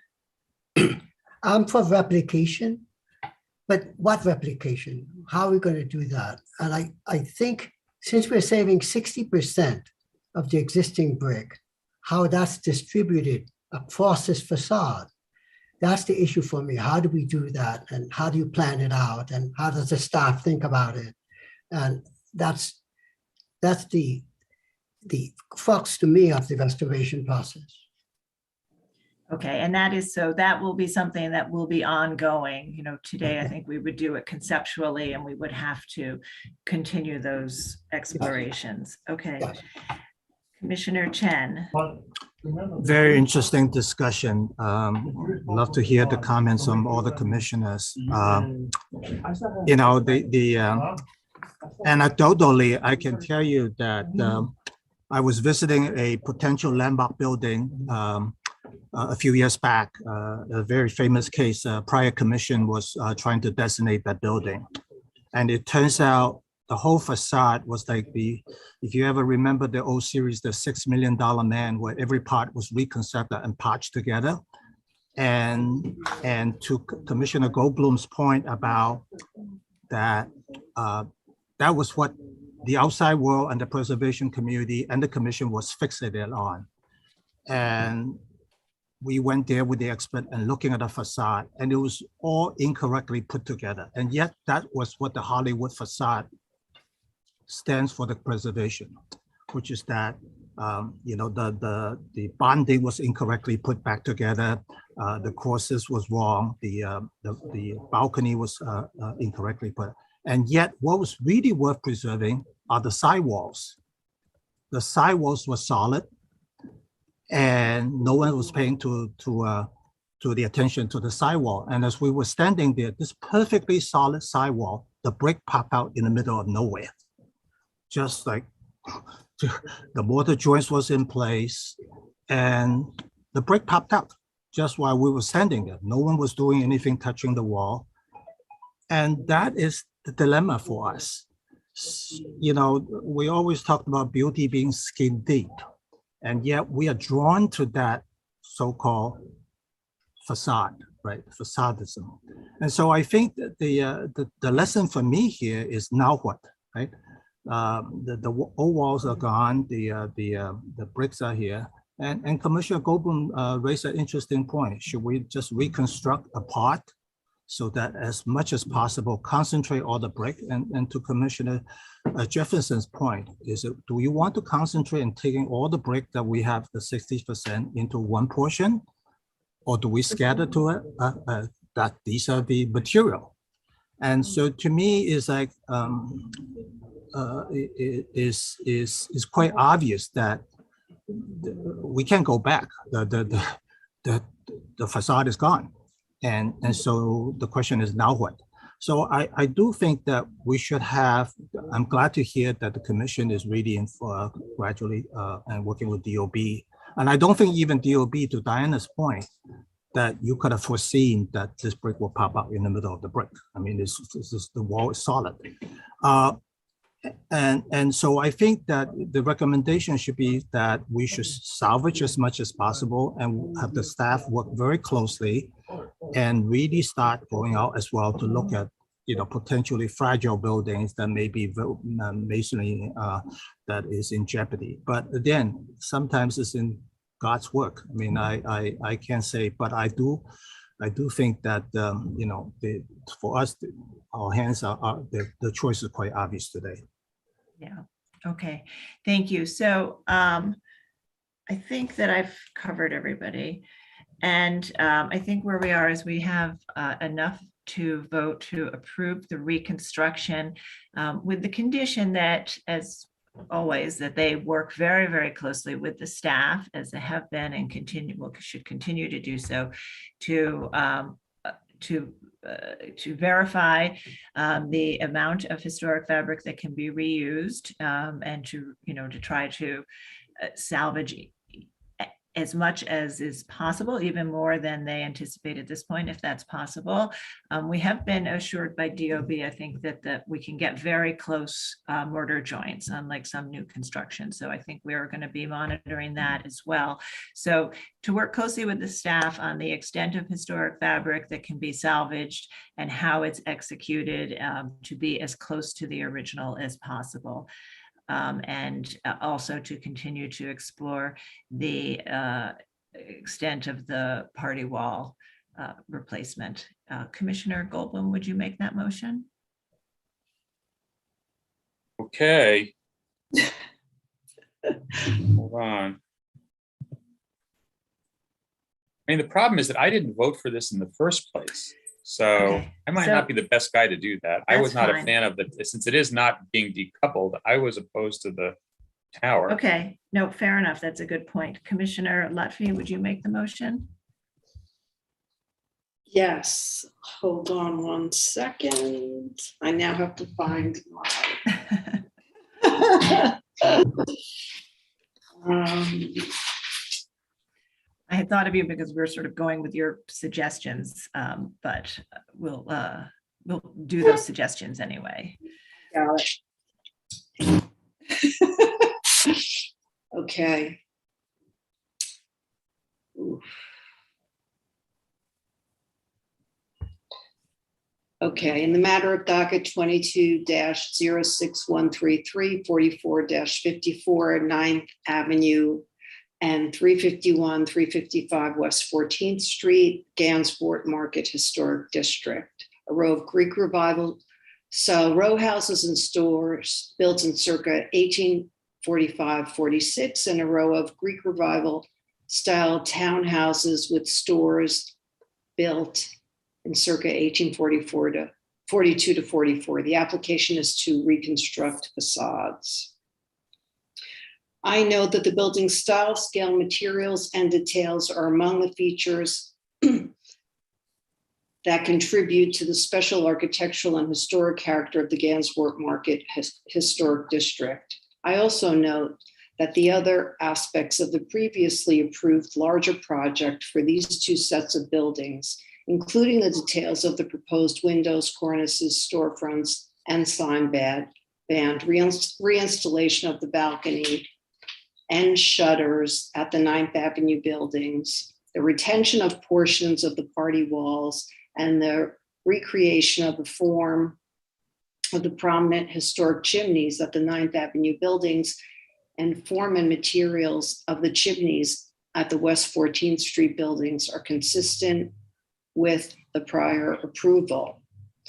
I recommend approval with modifications, finding that the facades of the 9th Avenue and West 14th Street buildings were demolished in compliance with the Department of Buildings emergency orders due to deteriorated and unsafe conditions uncovered during construction, that the facades were documented with laser scans prior to their demolition, thereby ensuring the reconstruction is as accurate and authentic as possible, that the reconstructed brick facades will be built to match their existing design dimensions, details, and placement, utilizing three-wide construction, that the brick throughout the facades was salvaged and the cast iron piers at the base of the building remain in place. Therefore, the maximum amount of historic material feasible will be reused in the reconstruction,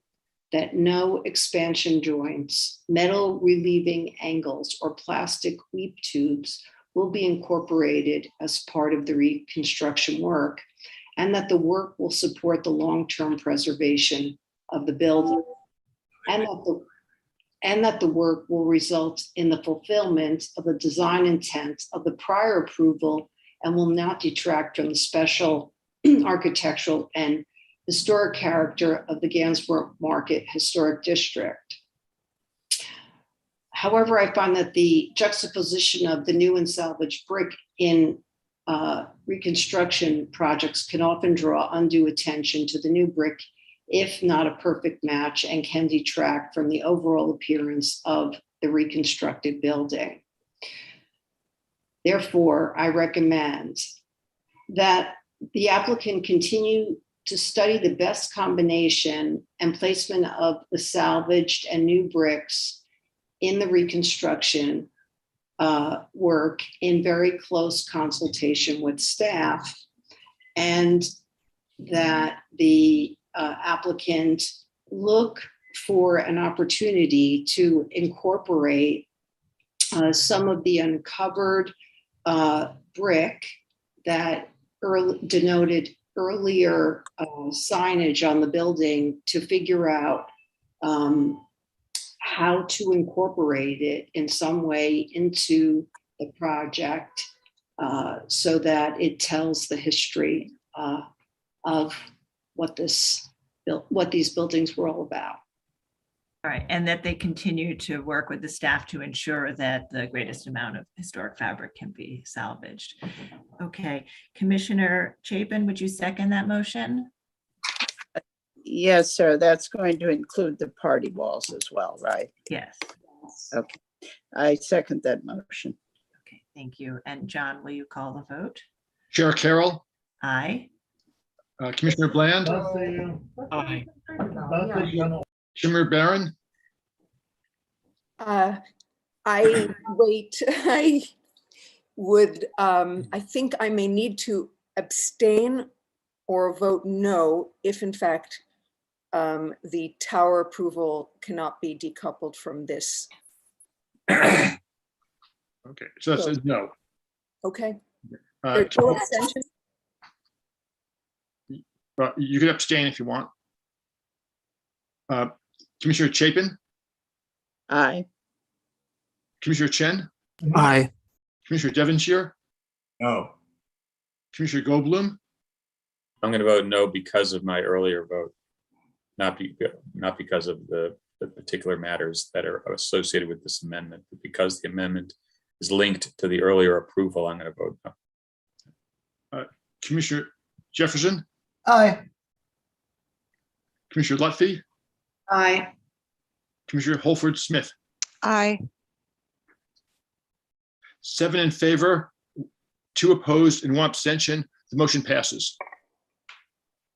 So we will continue to work very, very closely with this project team and work on all of the details moving forward and thinking about the placement of the salvaged brick and all of the other details. And we are also, as I said, going to continue to think about policy and practices that we can implement to based on lessons that we learn here, as well as working with experts in the field, studying all vulnerable buildings.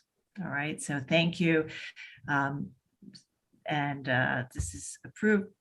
So please continue to work with the staff. And that concludes our public hearing today. Thank you all for your incredibly hard work. Thank you. Thank you all.